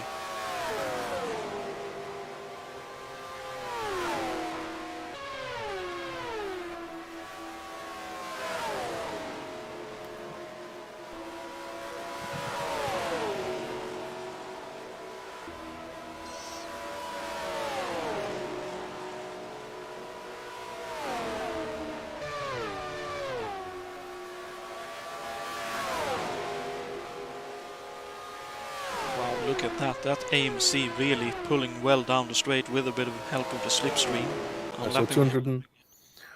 I saw 217 miles an hour there at his turning point, so that car's really pulling. Oh dear. Did I drop or did the server drop? Ooh. Everything looks okay on my screen. So that's me dropping. Okay. So we'll be back online in a few moments' time.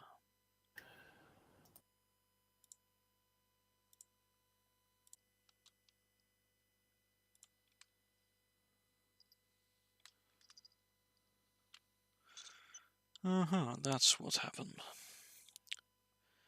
What a frustration. Oh well.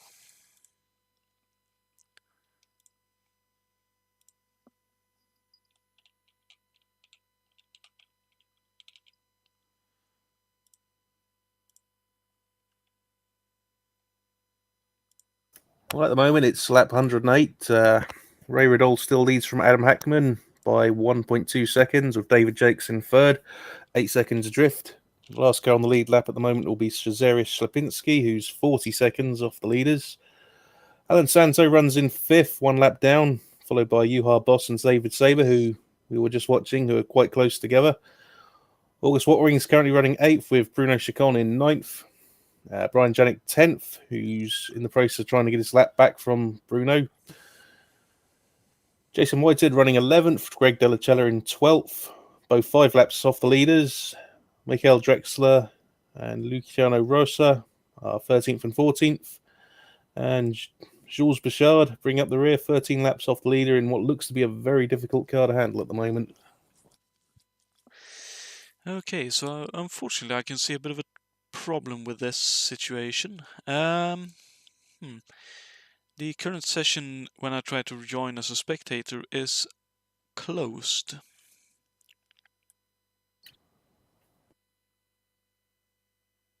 Now, that's a problem.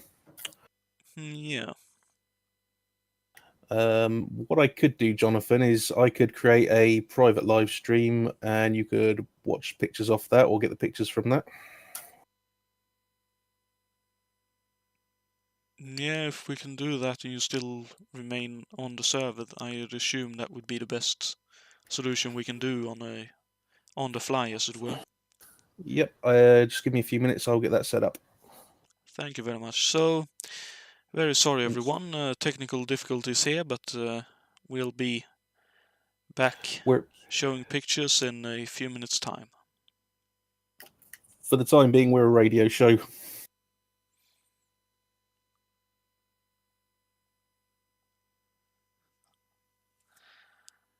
Well, since you're asking, Marilyn, and while we can't show any pictures of the racing going on, Lucy is laying here right in front of me, purring and wanting some attention because I've been looking at the screen for a straight nearly 2 hours.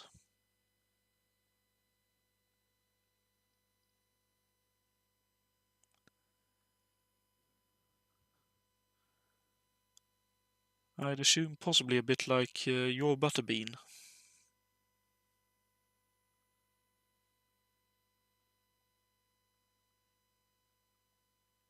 I believe was the nickname I saw somewhere of your cat, Dave.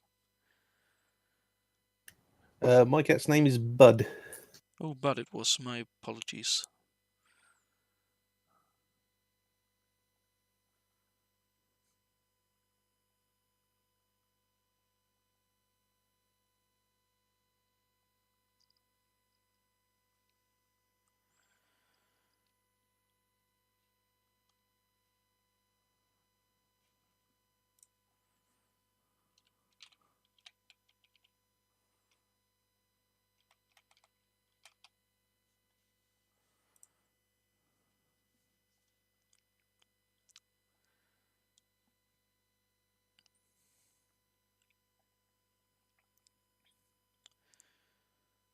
Well, while Dave is still sorting that out, I've found at least a timing solution where Ray Riddle is still holding on to the lead, about 1.9 seconds now his lead over Adam Hackman. David Yates a further 6 or so seconds behind them. And Adam Hackman just managing a very, very quick first turn and gaining a little bit of time back. Cesare Shlapinski still in 4th, 48 to actually 50 seconds off the lead of the race. Alan Santo currently 18 seconds behind Shlapinski, with Shlapinski setting his fastest lap of his race on this particular lap. Bruno Chacon managing the same in 9th actually, with Juha Bols in 6th, Saber in 7th, Watering still in 8th, Chacon as we mentioned in 9th, and Yannick still in 10th. Okay, Jonathan, I've sent you a link for the emergency stream. Thank you very much. We'll see if this works the way we hope.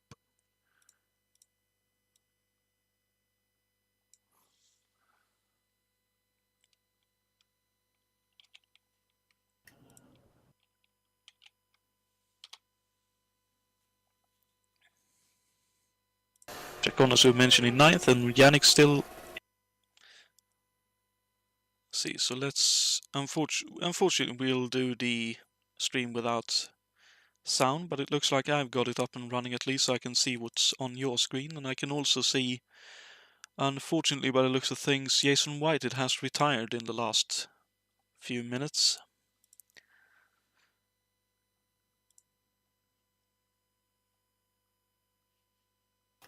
At the moment, I'm still only seeing the test card on the official stream.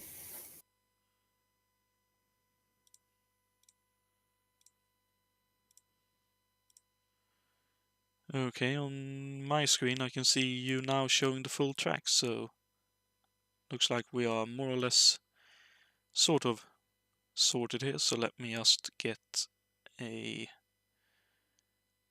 I'd assume that would work. Yes, it does. Okay, so we can now see what's going on the screen, and we are now watching Ray Riddle in first yet again. Okay, if you'd want me to look at anything in particular, just let me know. I'll do my best to let you know. Let's actually see if I can open a second window. I can't of that because that shows up on the stream. Okay.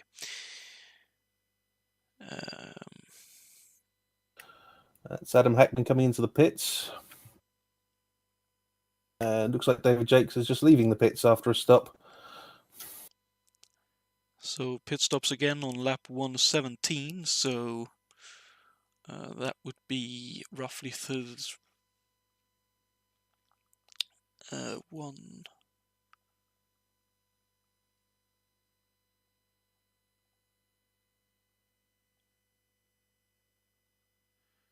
I reckon that's at least 2, maybe 3 stops still for Yakes then, and Hackman now, as we say that, into the pits as well. With, was that a blown engine in the pits? I didn't see. If so, that was Santo, I believe, there in the Interscope car. Could also be there was just smoke based on him stopping in the pits, though. Yeah, it looks like he's just having a long stop. I don't see... Oh, no, he's disappeared. Oh dear. Just listed a DNF, but that looked like only 2 tyres for Ray Riddle there. Oh, and he's blown his engine coming out the pits. Oh no, dearie me. Oh, what a rotten piece of luck.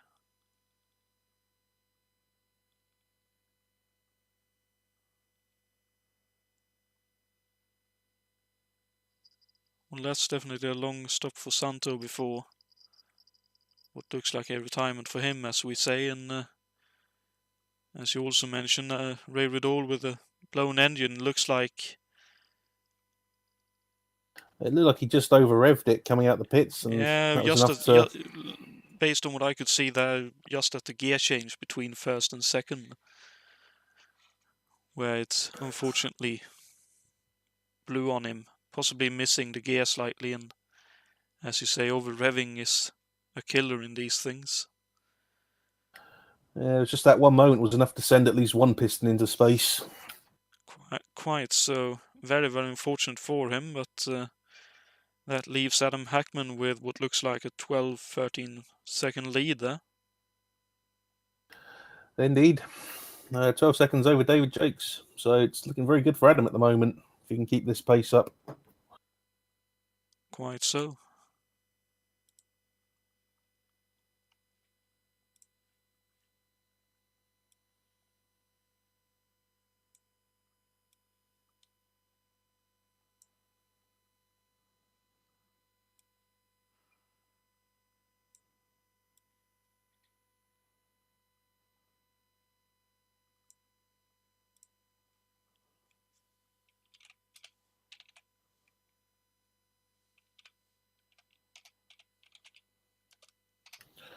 So there's a bit of a gap formed between Juha and David Saber now.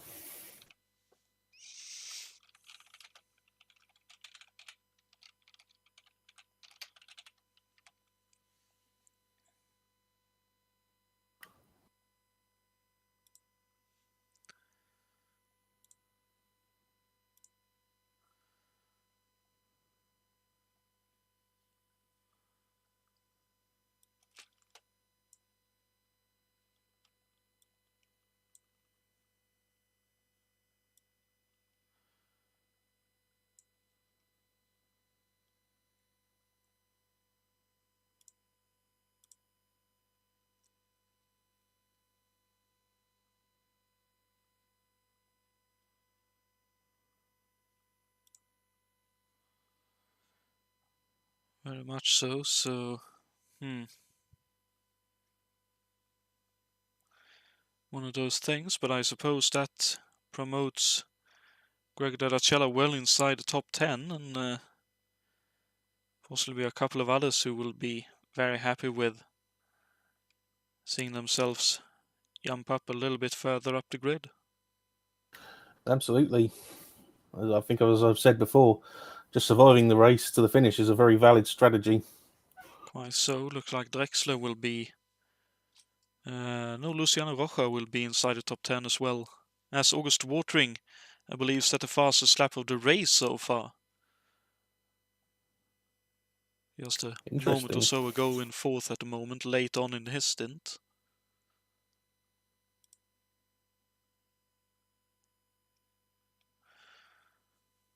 So definitely proving that McLaren has some very decent pace in it. It looks like the gap between him and Slipinski in front's coming down as well. It could still be due a stop, as you say, but he's showing some good pace.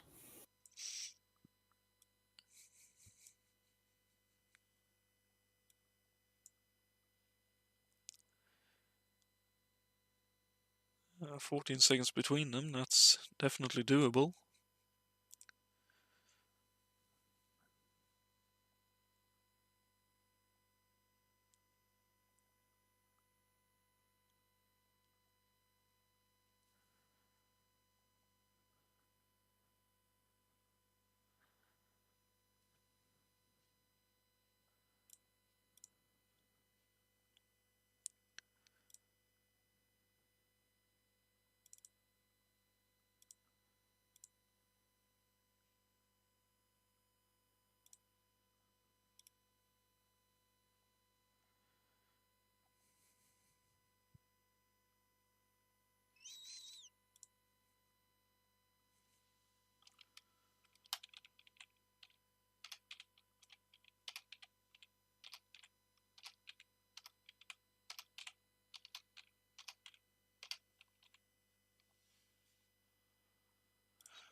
It's starting to look like Hackman's even pulling away from Jakes now.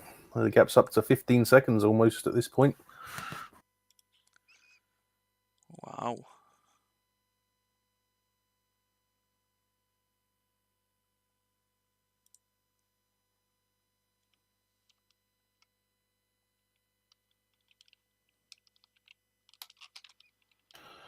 So certainly seeing Ray's car in flames at the side of the track may well have been quite the hurry up for Adam.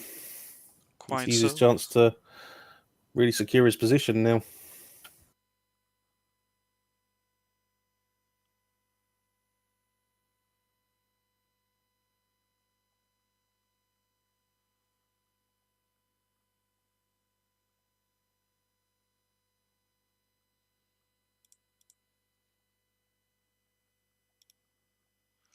And pardon the windows and stuff showing up on the broadcast at the moment. I'm just trying to find a way to allow me to show the running video in full screen while still having a timing of some kind running for myself.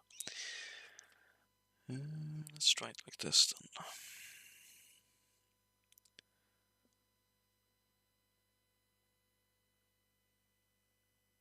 I gotta say, Yates is definitely trying his darndest too. That was a very neat lapping in turn 3. Yeah, he's really running it right up to the walls, right down to the line, just trying to find everything he can out of that car.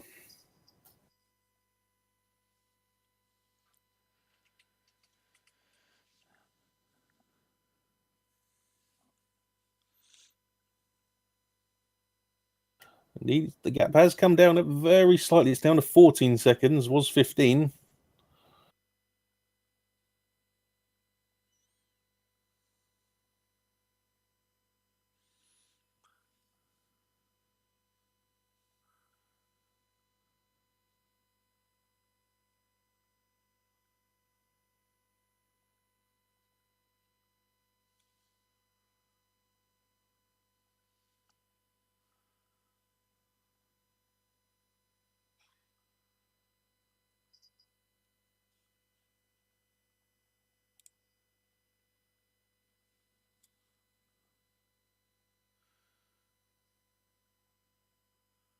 Okay, I reckon this'll do.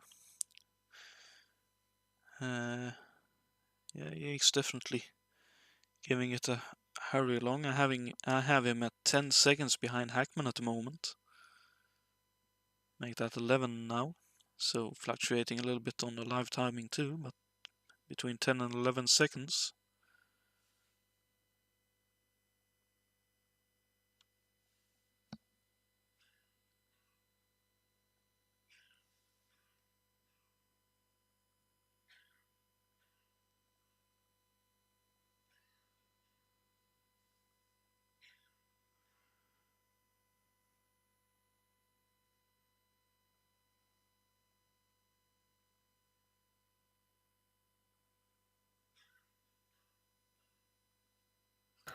This is interesting.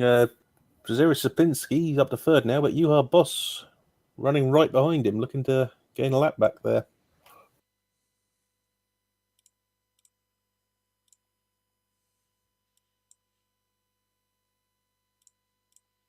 Oh, and Cesaris just gave the wall a little slap there, coming through turn 3 and 4. Oh dear.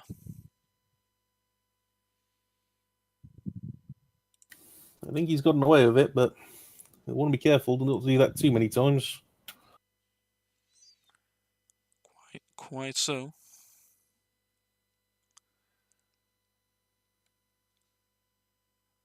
It's one of those, you can be lucky once, you can be lucky twice, but definitely do not try it thrice.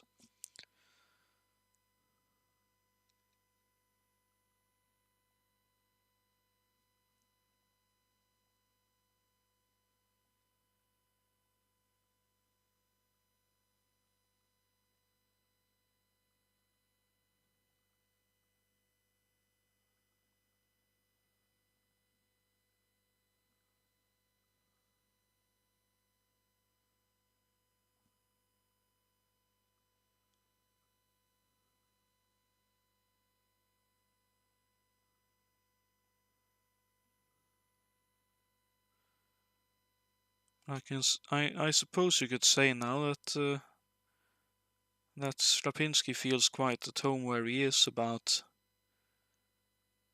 a minute odd behind the car in front and a full lap in front of the nearest car behind.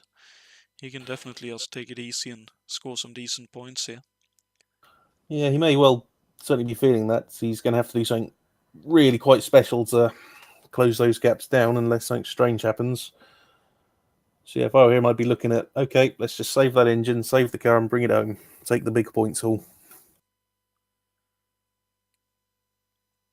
Quite so, and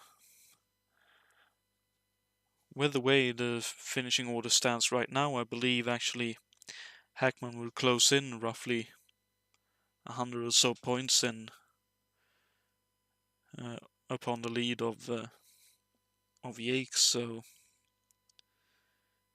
I can see why he would try to drive it quite hard here and make up for lost time.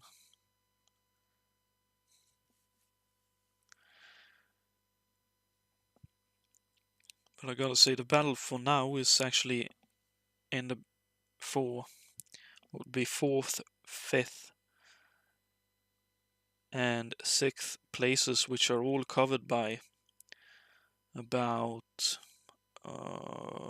10 odd seconds, with Bosses we can see running right behind Shlapinski a lap down, but then it's roughly 7 seconds back to August Watering and a further 3 to 4 seconds back to David Sabre, and both of them running the McLarens.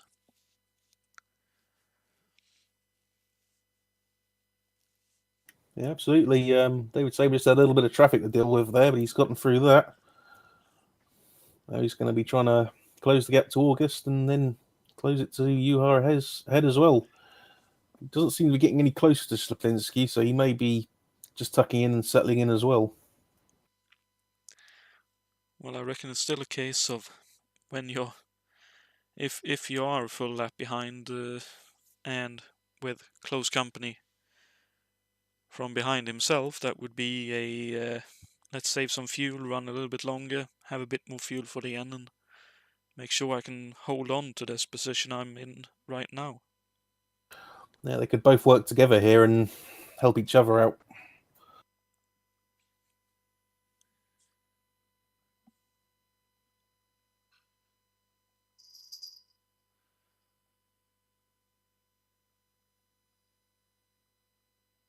Quite so, and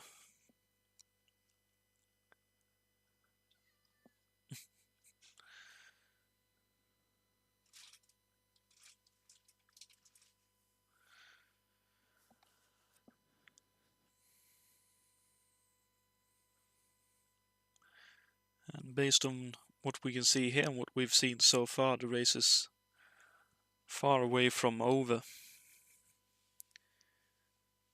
Let's see, we would be about 10, maybe 15 laps away from a set of pit stops, so let's actually take a moment, take a few messages from our important sponsors, and as actually Juha Boson laps himself there. It was a big moment for Roja there in turn 4, just behind Boss. Sorry to interrupt. Not a problem. Let's actually wait so you all get to see that on the running pictures here. It's a little bit of a time difference here.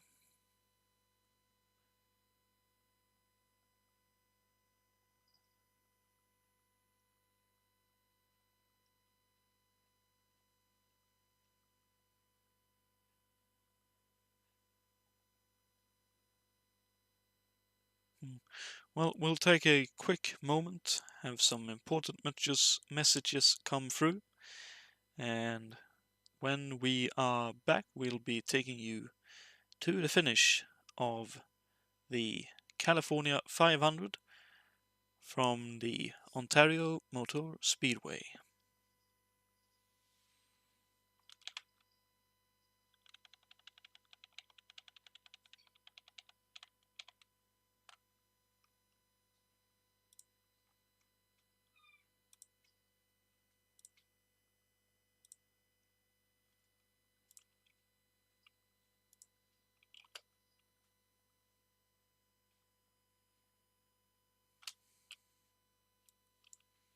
Last hand. 8 hours and 10 minutes. Fantastic. In summation. 9 hours and 5 minutes? Amazing. Vicks Sinex long-acting nasal spray is amazing. It can quickly have you breathing as easily as someone with no congestion problem. And then it decongests up to 10 hours. Grand Canyon proved to be 10 hours? Fantastic. The slideshow? No, my nasal spray. Vicks Sinex long-acting. I'm not going to make the same mistake. Next time, I want my money's worth. You ask for it. Your money's worth and more. The Toyota Celica. If you can find a better-built small car than Toyota, buy it. We bet you can't. Toyotas are built to perform, to take it, to last. Now's the time to see how much satisfaction you can get for your money. I'm finally going to get my money's worth. More. You ask for it, you got it, Toyota.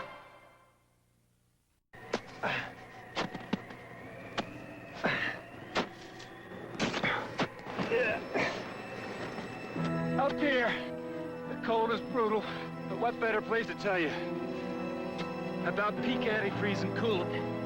Peak is liquid armor against sub-zero cold, against rust, against corrosion. This winter buy Peak protection, because nothing tops Peak. Nothing. Security Pacific Bank is giving away something we sincerely hope you'll never need. A highway emergency kit. If you let us help you finance a new or used car, truck, or recreational vehicle. It has a flashing light, a fire extinguisher, flashlight and batteries, siphon, a first aid kit, and more. Now, we know that a free highway emergency kit won't make you run out and buy a new vehicle. But if you're thinking about it anyway, why not get a loan from the bank you don't have to think about? Security Pacific Bank. Hey, let's break out some light beers. Take your choice. Give us the right light. There's a lot of beers called light, but only one that's called the right light. Olympia Gold, with only half the calories of its regular beer. Pour the gold. Olympia Gold is less filling, but still delivers all the real rich taste you've gotta have. It's the light beer that doesn't fill you up, with the taste that won't let you down. Olympia Gold. The right light. Olympia Gold, the right light.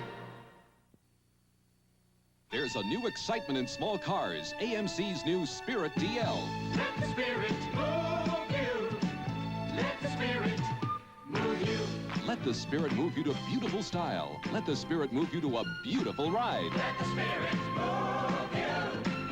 Let the Spirit move you. Sporty looks, corduroy bucket seats, and a sleek instrument panel. American Motors has the Spirit. Let the Spirit move you. I've been putting up fence posts all day long. Hanson finally gets here, and all he's got is light beer. Ever taste light beer? This is Coors Light. The surprising taste of Coors Light comes from pure Rocky Mountain spring water and high country barley. Not bad. Good. Really good. And a way of brewing that squeezes a lot of the calories out but leaves all the taste in. Hanson, I am surprised. Coors Light, the surprise is how good it tastes. For my first phone, I chose one of the first phones. I choose my friends very carefully.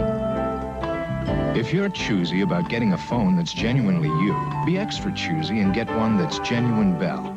Because when you get right down to it, this isn't the phone. This is. For me, the choice was obvious. Be choosy, get genuine Bell.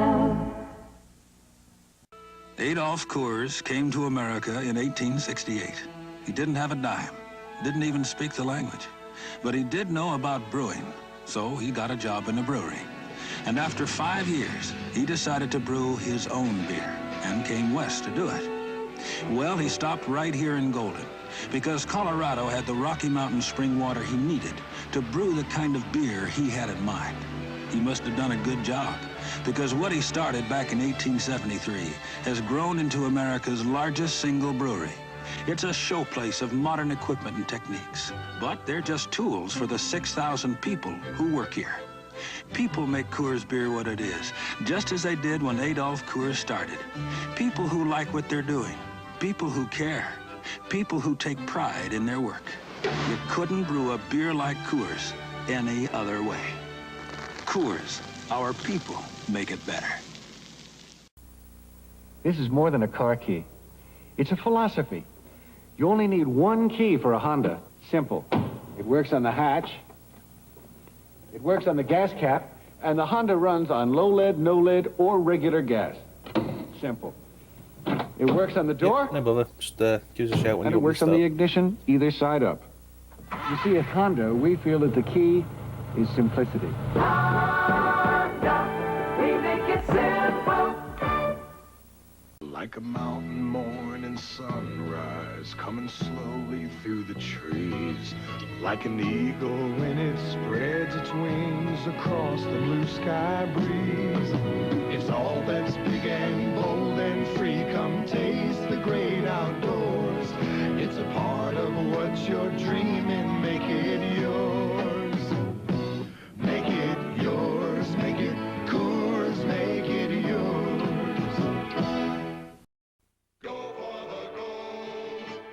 The Danish heritage of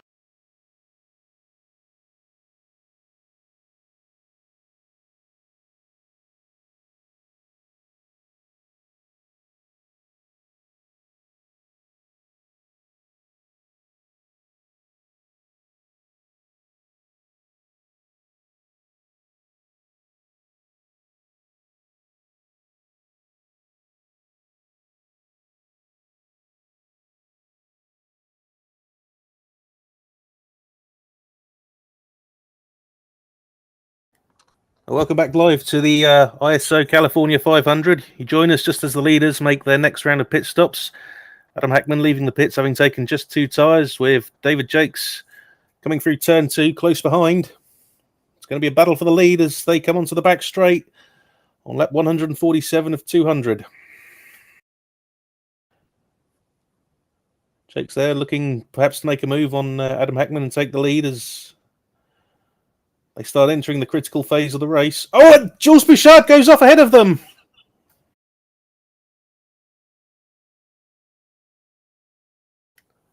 Looks like the car's so survived, he's dragging it back to the pits. It's not ideal for his race, but I'm sure that was a very, very scary moment for the 2 leaders there.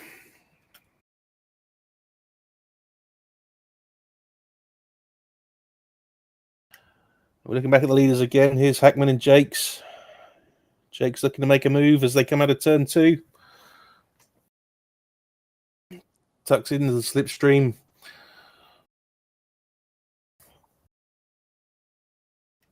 No, not this time. He's going to hang on.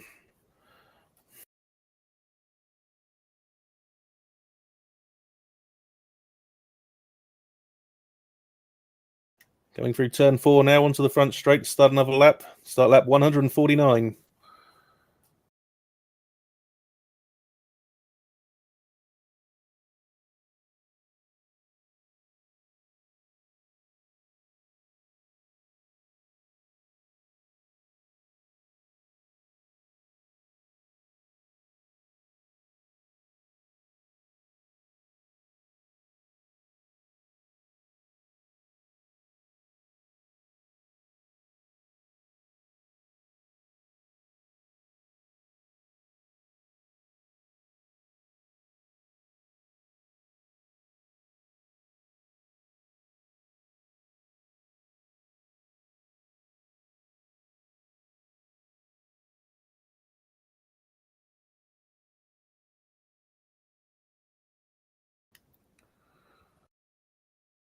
As he cross the line now to start lap 150, that's 3/4 of the race gone.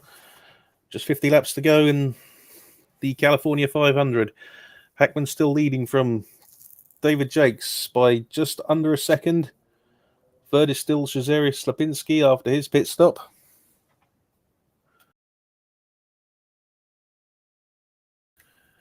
Fourth is now August Watering with Juha Boss in 5th, David Saber 6th, Brian Janik in 7th, Bruno Chacon 8th, Luciano Rocha in 9th, with Greg Dellacella rounding up the top 10.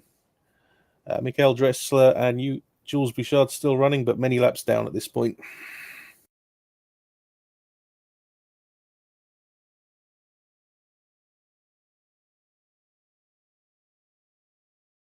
Adam Hackman holding on, but can't seem to pull away from David Jakes just yet.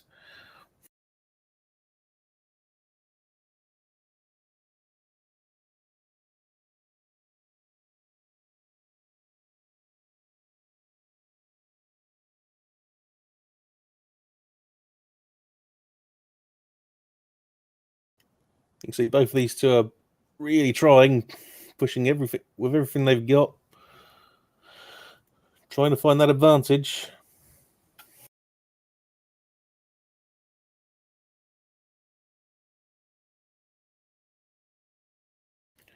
Let's once again into turn one.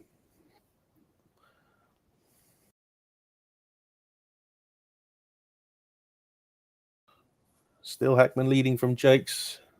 They're going out of turn two onto the back straight now. Gaps ever so slightly starting to open up. Hackman's very, very slowly pulling away.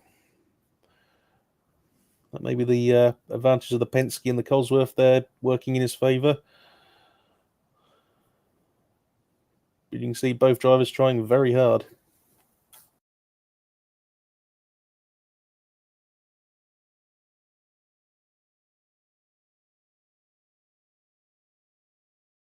Riding on board with David Jakes now.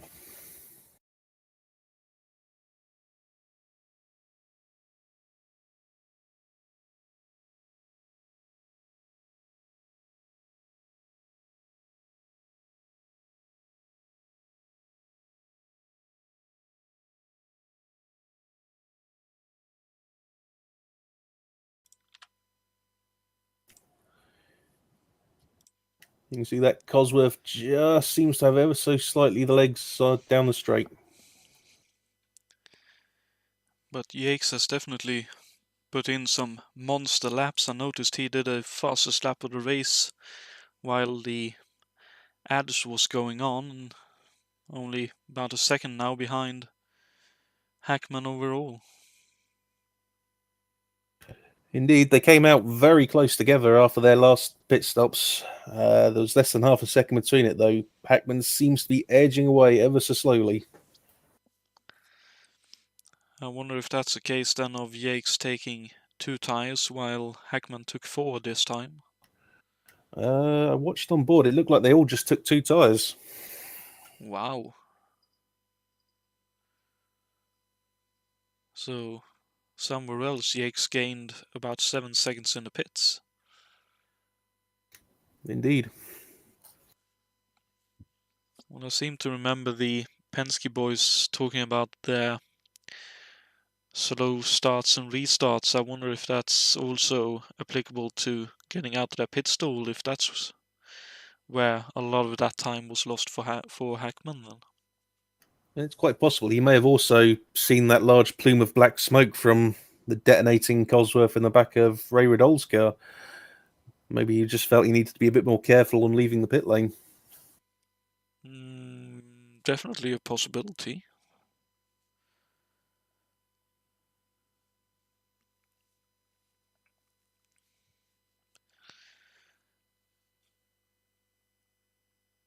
I gotta say, it's quite incredible as well. Only 2 cars on the leading lap. About 3/4 of the way in.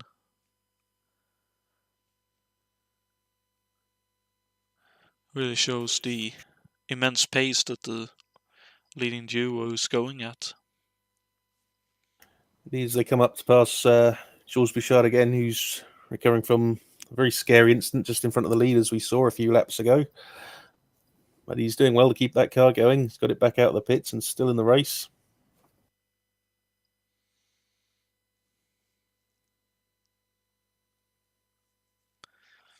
Quite, and I noticed too as well in the while the important messages were given to us that Brian Yannick climbed up past Brun Chacon, so I believe Yannick is up into 7th in the race now, and that too is a very, very good recovery drive.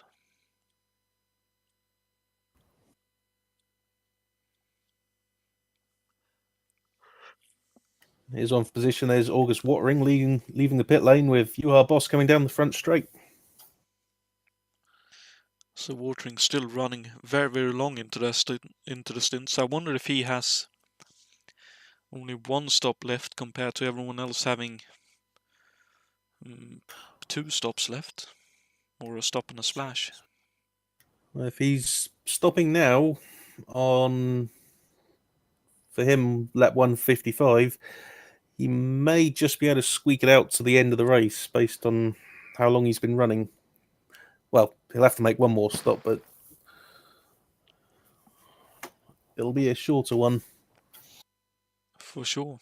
I mean, even if it's the same amount of pit stops, that's likely to be a much faster pit stop by I saw him quite a few seconds.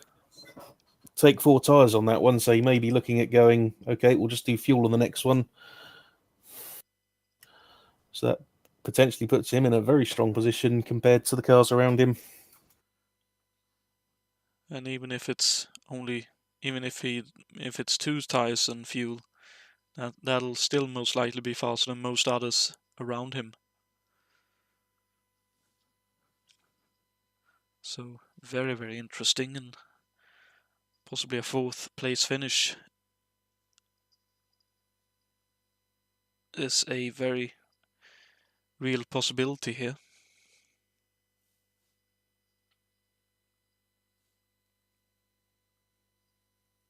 Looking at the front of the field, we can see Adam Hackman's opened that gap a little more. It's up to about 2 seconds now. Yeah, definitely looks like, just like in earlier stints, the Penske looks very quick with a full tank of fuel in it compared to the Lightning that Pat Patrick Racing entry in the house of David Yates is pedaling. But later on, when the cars are light, the Lightning definitely looks the quicker of the two. Yeah, these cars do change a lot based on how much fuel we've got in the car. Certainly with the Volstead, we were having quite a lot of trouble with it on very low fuel. The car became very unstable. So it'll be interesting. It's interesting to think what could be going on with some of these other cars. They either get potentially a lot better or potentially a lot worse. Quite so, and then you also need to take into account the tire wear as well, especially if they are taking either, well, most likely another set of 2 tires just to try and gain an advantage in the last set of stops here. Oh, David Jakes runs right out to the wall. Couldn't see if he hit it there, but certainly very close. He's really pushing hard. Giving it everything, and possibly a little bit more than everything, if that's the case. Very rarely have I seen him run a car that hard in a race.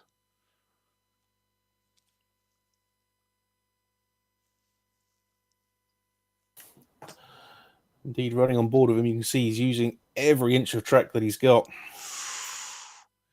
Yeah, I'd say he definitely scraped the wall, if not hitting the wall that lap, half a lap ago. There's trouble ahead. David Saber's gone off. Oh dear me. And he's out of the race. Oh, that's so incredibly unlucky, dropping out of 6th place. And he too with an opportunity to finish 4th in this. That's incredibly unfortunate for him.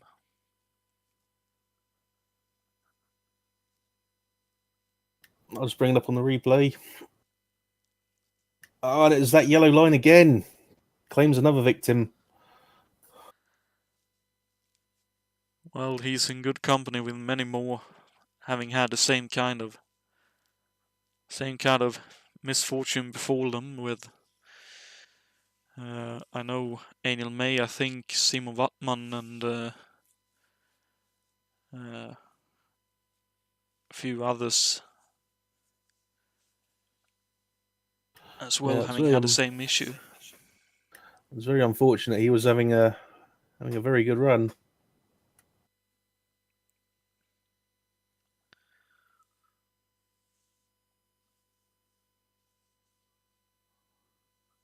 Gotta say, you did a very good job on keeping that from spinning further and possibly ending up in the way of other traffic coming around, so good save of something that was initially unsavable. Very bad luck for Saber there, but at least he'll get a 25 points haul from this event, most likely being classified in 12th. Indeed.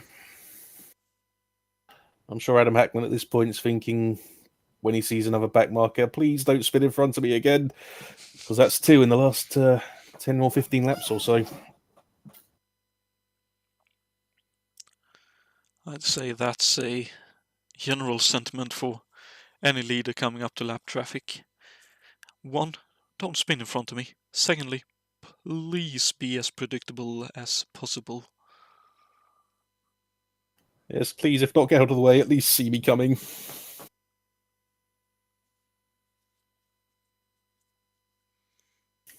Speaking of traffic, we see them going past Bruno Chacon now to put another lap on him. Let's talk about Bruno. He's had a quiet race so far, but running quite happily in 7th at the moment, which will soon become 6th, which is a decent little run for him. Very much so. Definitely the quiet racer of all the participants, putting that Toyota to very good use and bringing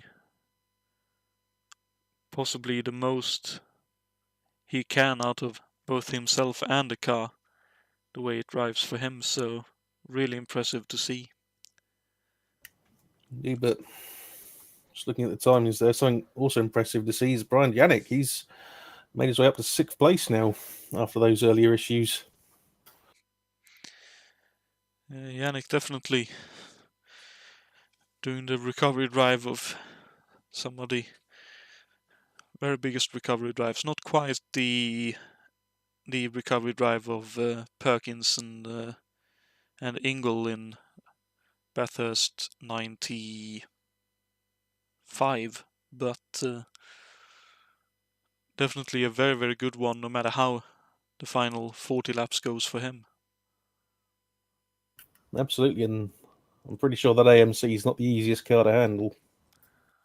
Well, it is an Eagle chassis, so it shouldn't be too incredibly bad, but it is a, I believe, a bit of a torquey engine, so maybe not quite as simple as an Offenhauser or a Corsa in terms of the delivery of the power.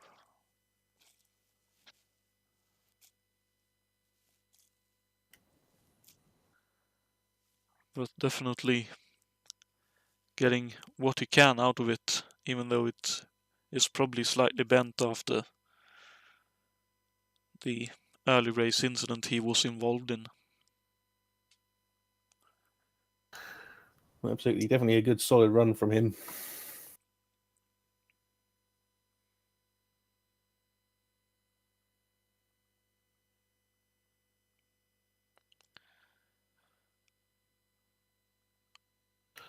Just further up the road, looks like UHAR Boss is pulled away a bit from August Watering to secure his 4th position. Well, the PC5 should be a quicker car compared to the... Is Watering in an M6 in a 16 in this one, I wonder? It looks like a older McLaren, that thing. And an M16 probably a D configuration, I'd assume, was the best out of the older McLaren. Yeah, does have a Cosworth in it though, so that's working in his favour. Quite so, but it's still a bit of an older chassis, so definitely disadvantaged in that regard.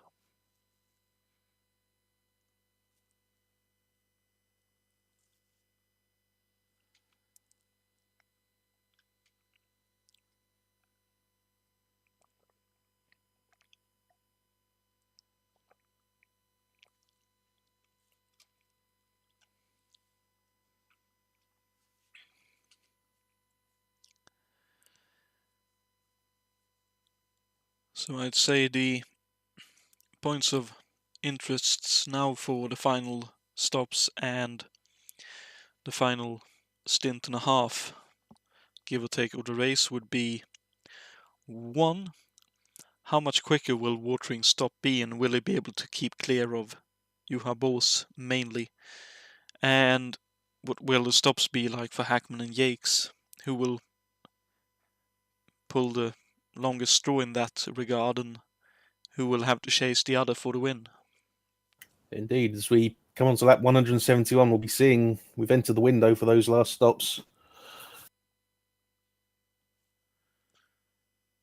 Ooh, so who will be the first to bite, and will they try to just splash it and run with the tires they've gotten? Or will they take 2 tires or even 4 tires to gain a lot of speed?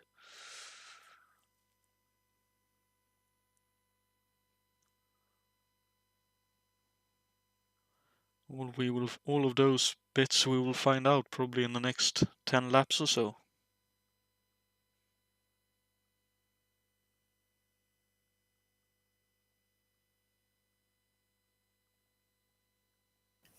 As the old cliche goes with these 500-mile races, it's really a 400-mile qualifying session followed by a 100-mile sprint race.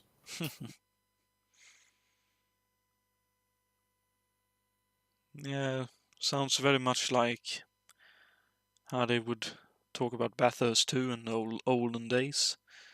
You're just hanging in there for the final 2 stints and trying to put yourself in a position to fight from.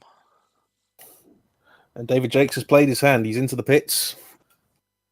Ooh, so quite early on, but that's right on the, I believe, on the limit of how many laps he can do with being able to push just a little bit. Yep, with 28 laps to go, that's exactly where you would expect him to stop. Well, give or take a lap or 2, but definitely with an opportunity to push. He takes right side tyres only. So, putting a bit of a set of eggs in the baskets. Now let's see what Hackman will decide to do on his end, and what his pit crew will do for him. He's staying out at the moment.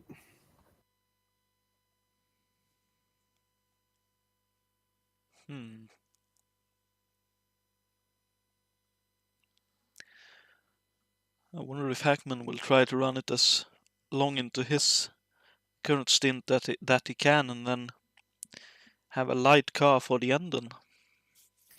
Very probably.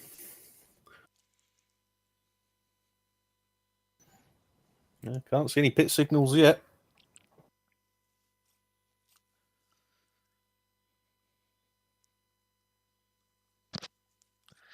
And that too would obviously mean fresher tires, so presumably a bit more grip. Well, he's got a choice here. He can either run it a bit longer, take no tyres and go for a quick pit stop, but potentially be slower at the end with worn tyres, or does he take 2 tyres or 4 and go for the pace? I'd assume the most likely situation is he takes what I'd assume would be around half a tank of fuel and smack some right side tires on it and go hell for leather with that kind of situation. Well, we're about to find out because he's signalling the pits. Oh, this will be interesting. So a little bit later, but still well within what he could have run if he wanted to. I wonder if him being slightly held up there behind Bouchard made him decide to head for the pits then. He's doing right side tyres, definitely.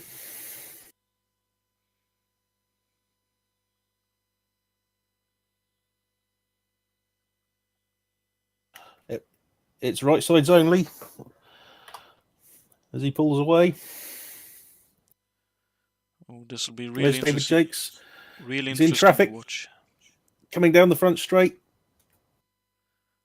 Well, it has to be said, Adam was very lucky on the pit entry then. That transition from banking to pit lane nearly caught him out. It's going to be tight. Jakes comes onto the back straight. Hackman comes out in the lead by just about 1.5 seconds. Ooh. And now, as they say, the race begins. And will very likely continue until the fat lady sings, as it were. And a checkered flag flies.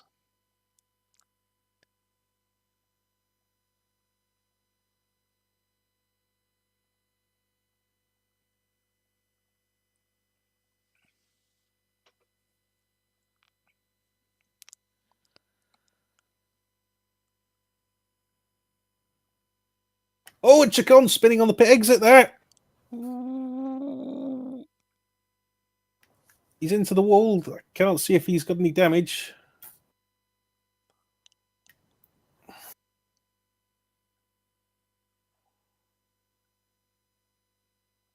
Ooh.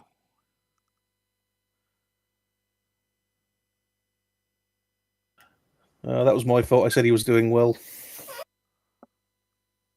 Well, so did I, so that's both our fault then.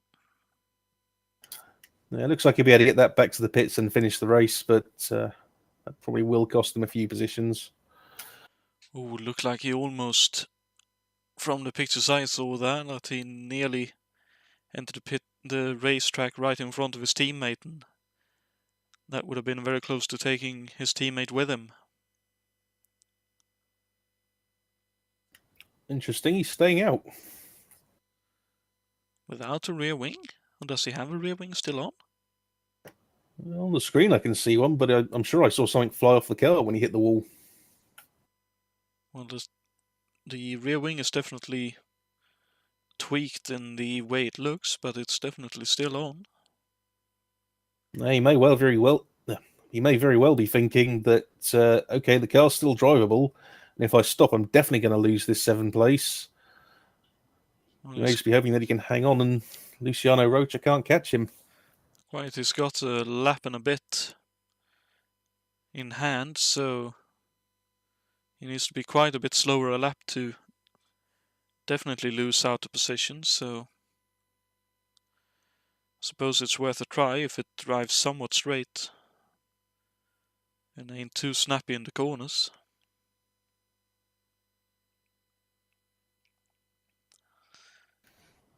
It doesn't look too bad from at least at the speed that I'm seeing. Well, that's it. If that's the case, then that's a very lucky escape from a possibly very scary situation.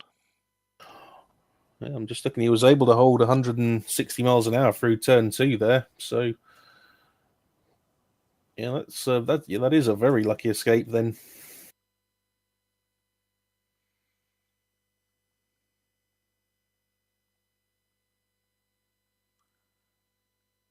Wowee. Well, heart-stopping moments everywhere in the race. Looks like Juha Boos has been in the pits in the meantime, and now we're just waiting for Watering to make his final stop in that battle and see how that comes out of it all. Indeed, there's 40 seconds between them. Watering's still out at the moment.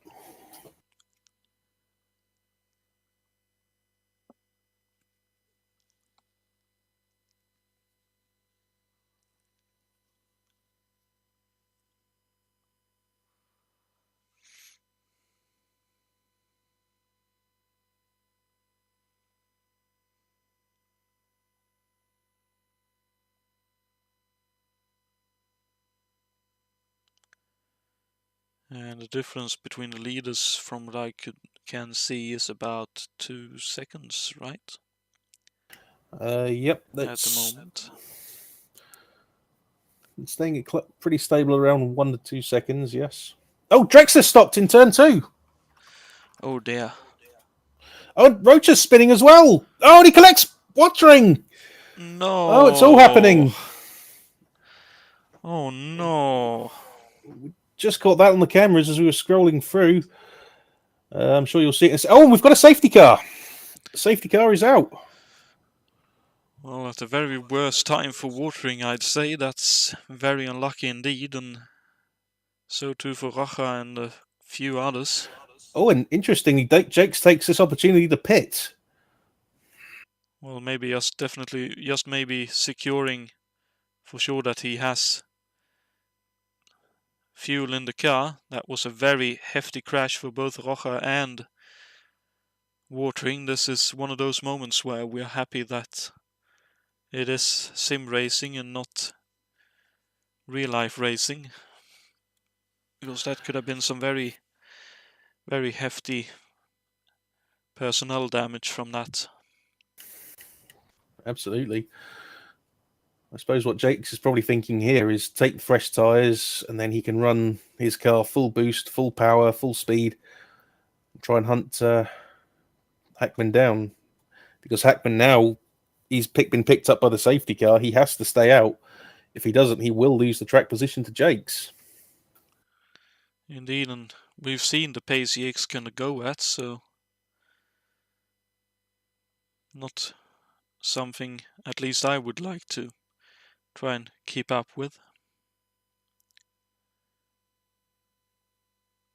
Or try to catch.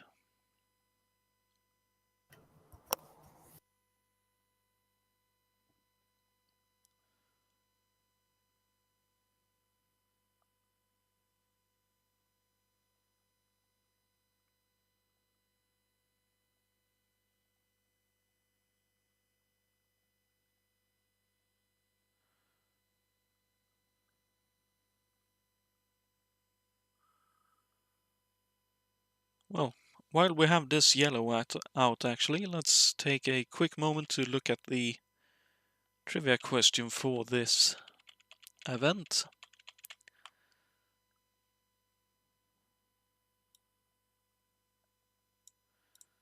So the trivia question for you all this evening were: what music festival was held at Ontario Motor Speedway on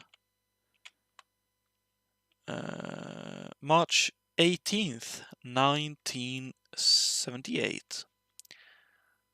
Was it A, California Jam? Was it B, California Jam 2? Or was it C, Aftershock Festival? Any idea which one it could be, Dave? Not a clue. Although, looks like the safety car's coming in, so I'll very quickly answer B, California Jam 2.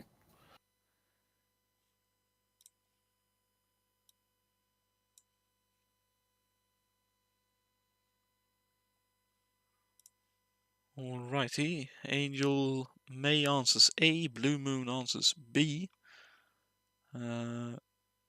Believe I saw a guess for C, and the correct answer is B, California Jam 2. So congratulations to Blue Moon and anyone else who answered B, which I haven't been able to see during the broadcast.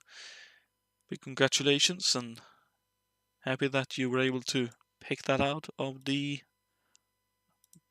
group, as the green flag has just flown on the racetrack once again. Indeed, David Jakes has already got past nearly all the cars between him and Hackman. Wow, this will be a very hectic 15-lap sprint.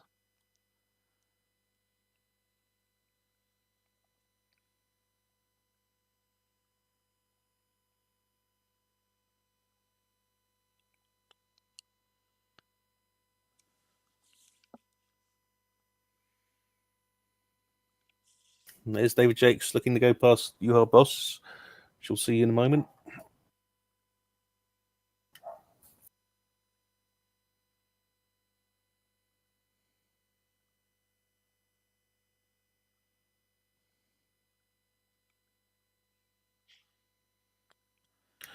So this is as they cross the line, start lap 187. It's just about 2 seconds between the leaders.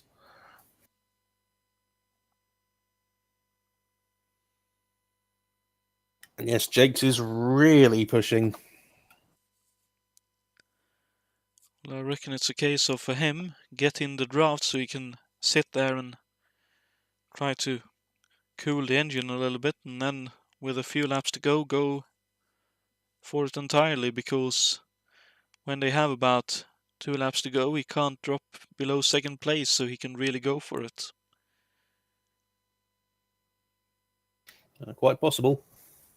And all of the leading 3 cars going faster on this particular lap than they've done ever before. That's a personal best for Yates by the looks of things, and I believe Hackman did the same.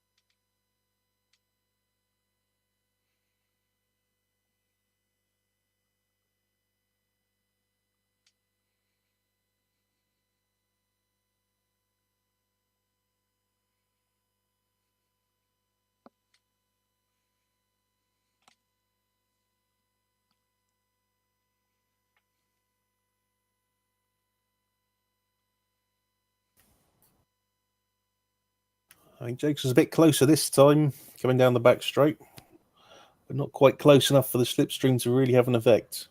Well, if I saw it correctly, he's about 1.1 seconds behind, so if he can have a good third and fourth turn here, he could definitely have a go down the front straight. He's still a little bit far off, but I think the gap is definitely closing very slightly. It could once again be the case of the dirty air having a bit of an effect. As now Hackman goes the fastest he's gone so far through Sector 1 on this particular lap they're on. Well, certainly, if anyone was tight on fuel, that safety car is going to have solved that problem. So I'd expect they'd both got fuel to spare at this point. Definitely so, and Hackman is definitely flying on this lap, extending the gap, and I'd expect the quickest lap of the race. Not quite, but definitely a personal best for him.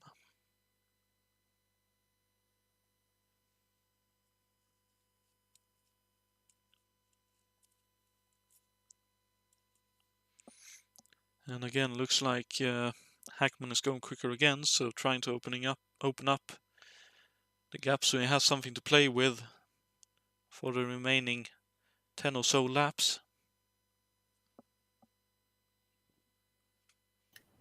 Indeed, as they come out of turn 4 to start lap 192.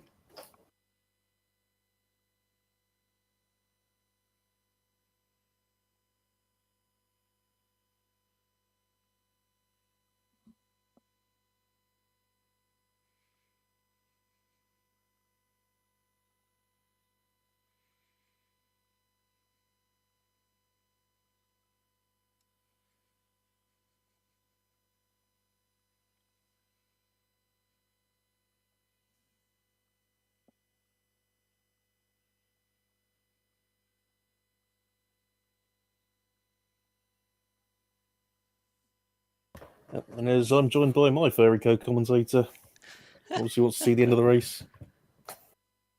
Hiya, bud.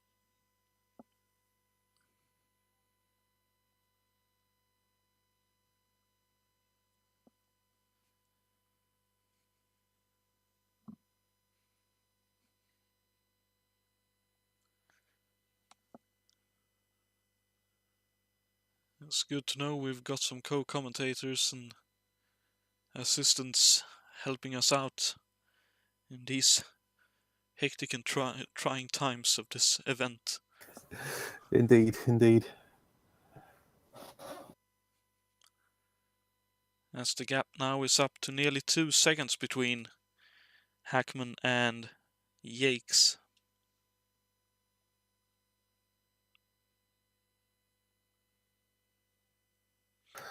This is the race now, it seems. There's a bit of a gap between everyone else now that Wattering's retired.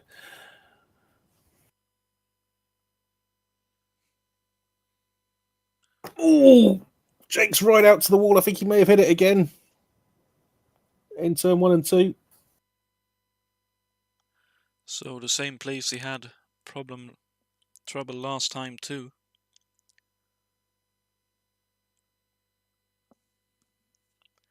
When he hit or very nearly hit the wall.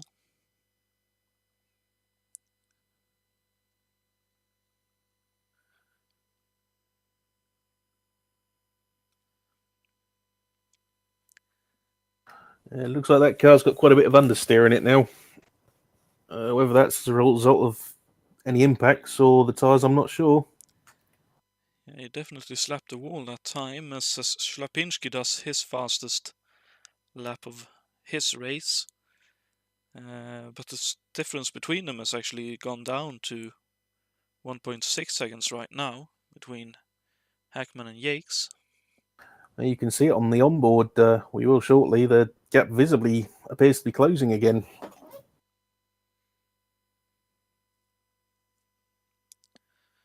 So I wonder if it was indeed a point of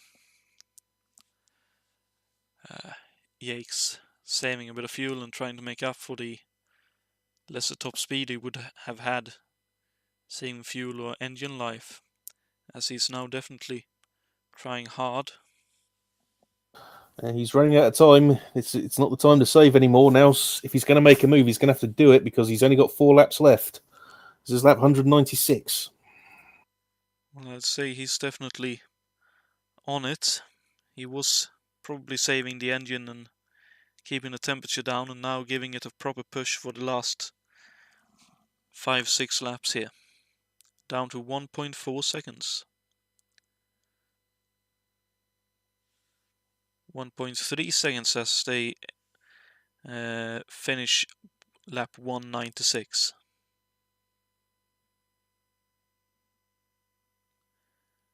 And Schlapinski again does the fastest lap of the race for his own race. And another big moment for Jake's coming through into turn 2 there. He didn't hit anything, but the car got very sideways on him. He is pushing hard. Well, that lost him a couple of tenths too in the battle. Oh, and again through turn 4, the car gets very sideways.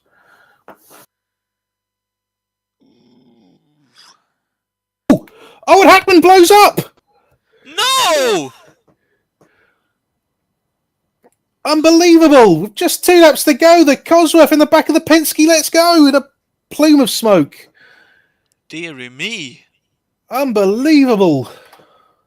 And then we have the obvious problem of, will the SGD Offenhauser engine in the back of Jake's car survive with how hard he was pushing?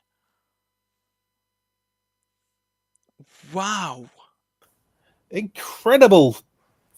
That's what rotten piece of luck. Wow, that's a big blow up too. The consolation for what it is for Hackman is that he won't lose many places. He'll still be classified, I believe, 3rd or 4th. Thanks to being... But the biggest non-consolation would be that if Yakes wins, that's 400-500 points extra he's pulling away in the championship. I know, that's not going to be much for consolation. He was only 2 laps from the end, and it lets go like that. Wow. It looks like David Jakes is back right off now. Well, understandably so, having seen his 2 race opponents blowing up. There's no reason whatsoever with the two lap advantage over Schlapinski to push the engine any further than he has to. Indeed, he comes on to start the final lap.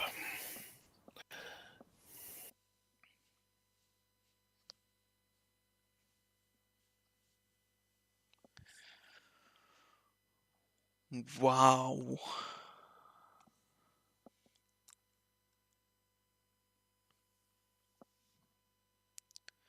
So that's Hackman now down to third, and I think he will just barely be classified in third in this race.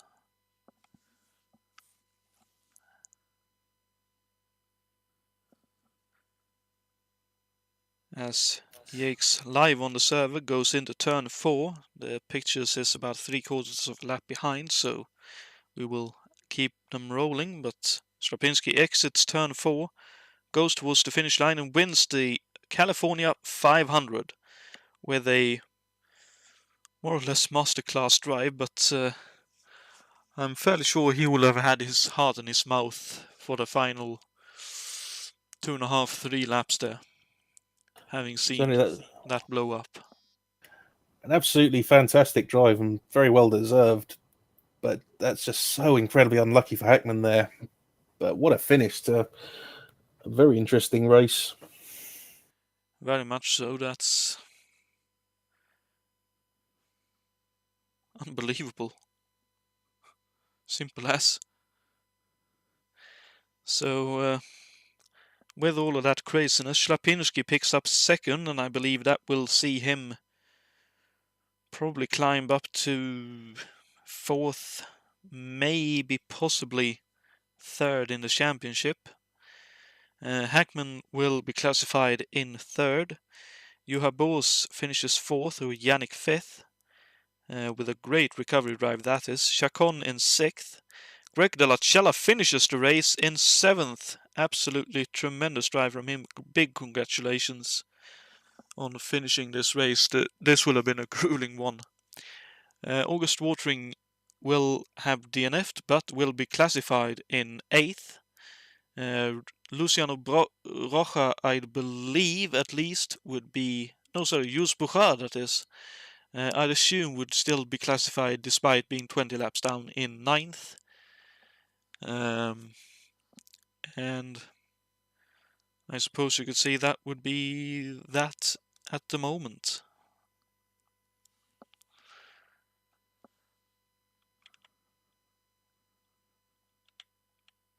Oh, truly a incredible finish to a very exciting race at the end there. User joined your channel. Very much so. As we can see that Yates on the server doing some celebratory runarounds of the what I suppose you could say is the roundabout flower arrangement at pit exit.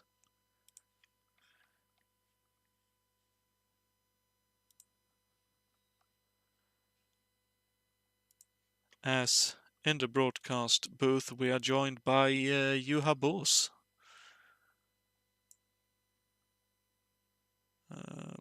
I reckon we will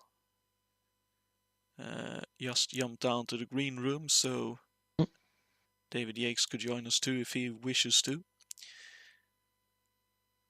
So, see you there. Channel switched.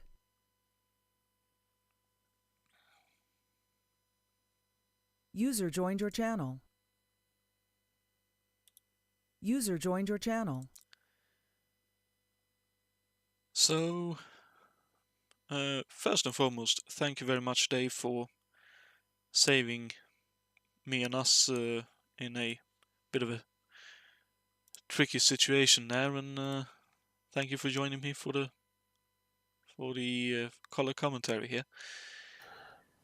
Not a problem. Happy to help out. Thank you. And as we mentioned, Juha Boos has joined us, finished fourth, I believe, in this race. Congratulations on soldiering on and finishing User fourth joined there. your channel. Thank you. I was one corner short of taking third, but both will do on the wrong setup. Wrong setup, you say? Did the Yep. pit crew screw up, or was it a... No, I picked the wrong setup before setting off. I had too much wing, probably. I realized a few laps in I was way over fuel. So. every pit stop I adjusted it. I finally got to something reasonable. By then I was already 3 laps down. So that didn't go according to plan. So I'm very happy I still got 4th out of this.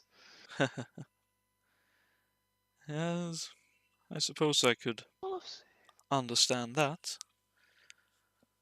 And it looked like, if I remember correctly, you had a couple of good fights early on, but then it was more or less transportation from there on. Yeah, the guy in front of me was Cesarius, who was a lap ahead, and behind me was, I think, August and Saber were swapped places with a few times during pit stops, but they both retired, so out I went. I was very quiet in 4th and just kept soldiering on. Could have been better if I had the right setup, but my fault. Yeah, well, still a 4th place, so big congratulations on that. Thank you. We are also joined by 2 other drivers. We'll begin with the driver that finished 2nd in this race, Cesarius Slapinski. Congratulations on soldiering on and picking up a very good finish here.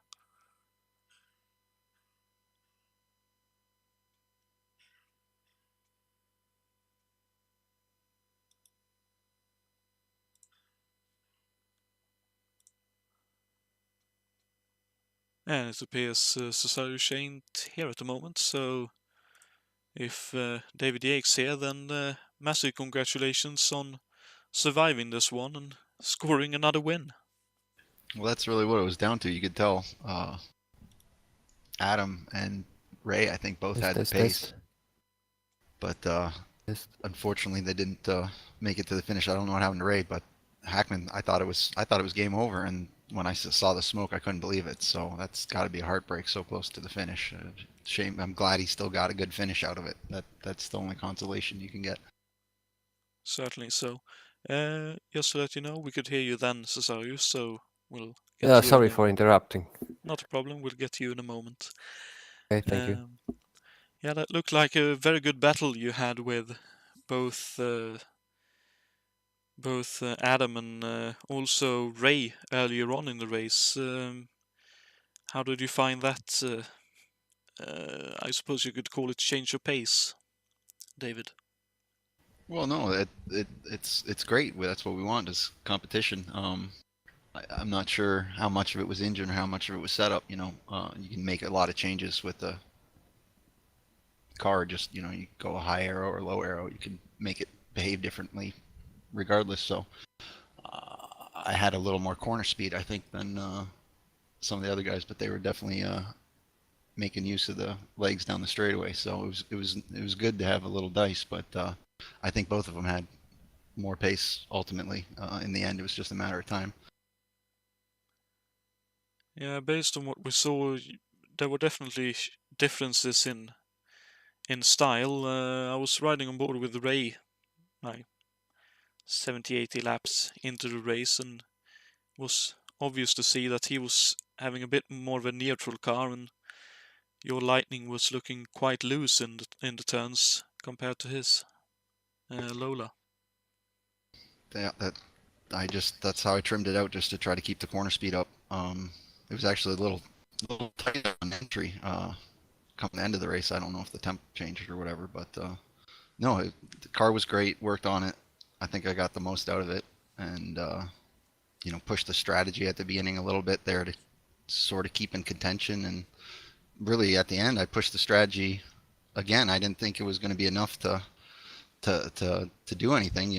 That last stop, Adam still came out in front, but my only thought was, okay, if I try to keep it close, maybe he's going to have to push hard and something will happen. I wasn't expecting the engine to blow. I was, maybe a bobble or a mistake or something, but that's how it shook out, unfortunately. But like I said, I'm glad he got a good finish out of it, so it wasn't a complete washout. So close to the finish like that. Certainly so. So again, congratulations on another win in this championship and stretching the lead further still. And let's come back to Cesarius. Second place here, and I would assume you are quite happy with the second place in this race. Yes, I can't complain on the place, but the way I advanced to it is a bit more complicated because, you know, I feel sorry for Ray. He's got super pace and everything looked great for him and for his real serious 500 win tonight. But unfortunately, he didn't finish as well as Adam, who was, you know, the one you could bet your money on to be in the top 2 at least. Yeah, definitely so, but in oval racing it's also part of take what you are given, I suppose, you could say. Yeah. I don't mind collecting those valuable points, of course, I don't. But the plan was that I will switch to the max boost for the last 2 laps. No matter what happens, you won't be able to catch me. But as soon as I saw the black smoke coming out from the Adam rear end, I just switched even lower one because I didn't want to, you know, share his fate on this track tonight. It's very much understandable. Something we were sort of contemplating during the race, mainly watching how Bruno's Toyota was behaving. It seemed his car was a little bit understeery. Was that the same case for you, that the Toyota was pushing on you, or did you feel it was more well balanced for you? Well, I think it was well balanced in terms of I had to lift off in the couple of spots to save fuel, so I couldn't overturn the car in the mid corner because it was, you know, reeling the revs at the moment, not being so powerful. So it was great combination for the race setup in terms of aerodynamics. But I think the guys in front took even more opportunities and ran even lower wings. Mine was like 4 on the front and 3 on the rear or something like that. That certainly sounds low enough to me, but obviously I'm not driving in this series, so I can't say. I'm too experienced with what's good and what's not.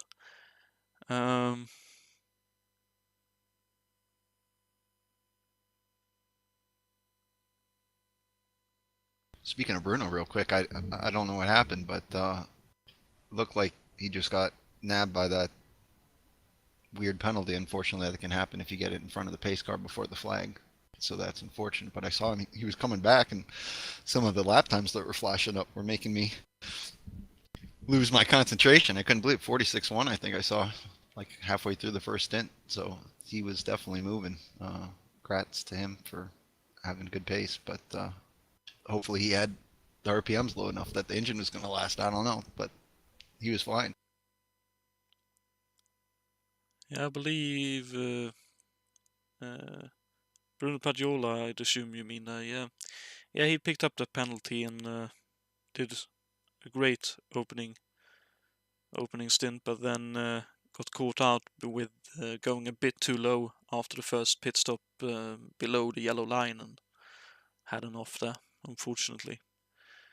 Looking forward to the next event, the Gould Grand Prix at the Michigan International Speedway. So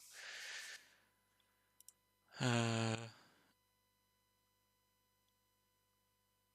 same place we visited for round 5. Any thoughts or anticipation from any of you going into that 150-mile race?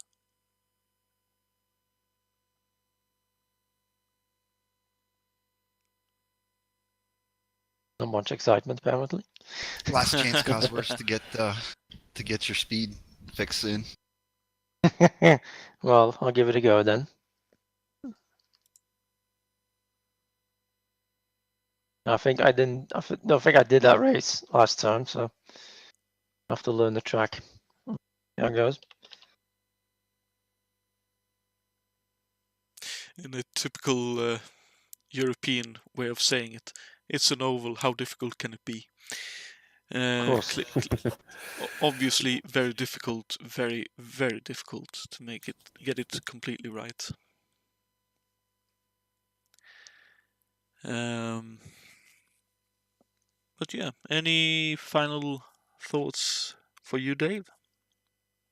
No, very enjoyable race again, and I look forward to the next one in whatever form that will take for us. Sounds good. Well, thank you everyone for tuning in and bearing with our technical difficulties we experienced this evening. Thank you to Dave for bailing us out of that difficult spot, and for all our drivers for putting on a great show and giving it everything they had this evening.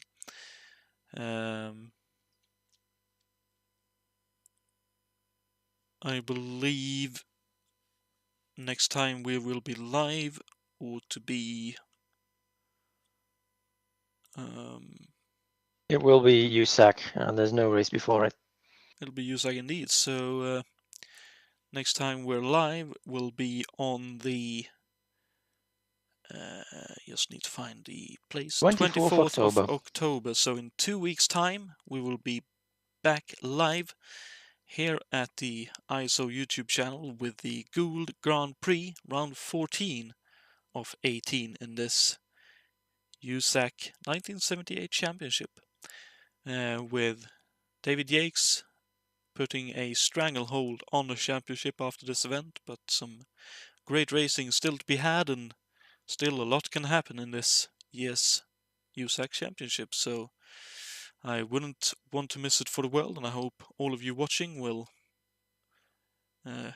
join me in that sentiment of not wanting to miss it. But for the next couple of weeks, take care, everyone.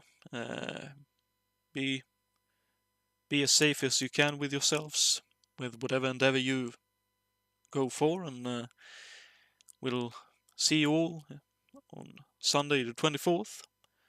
But until then, good night and have a great time.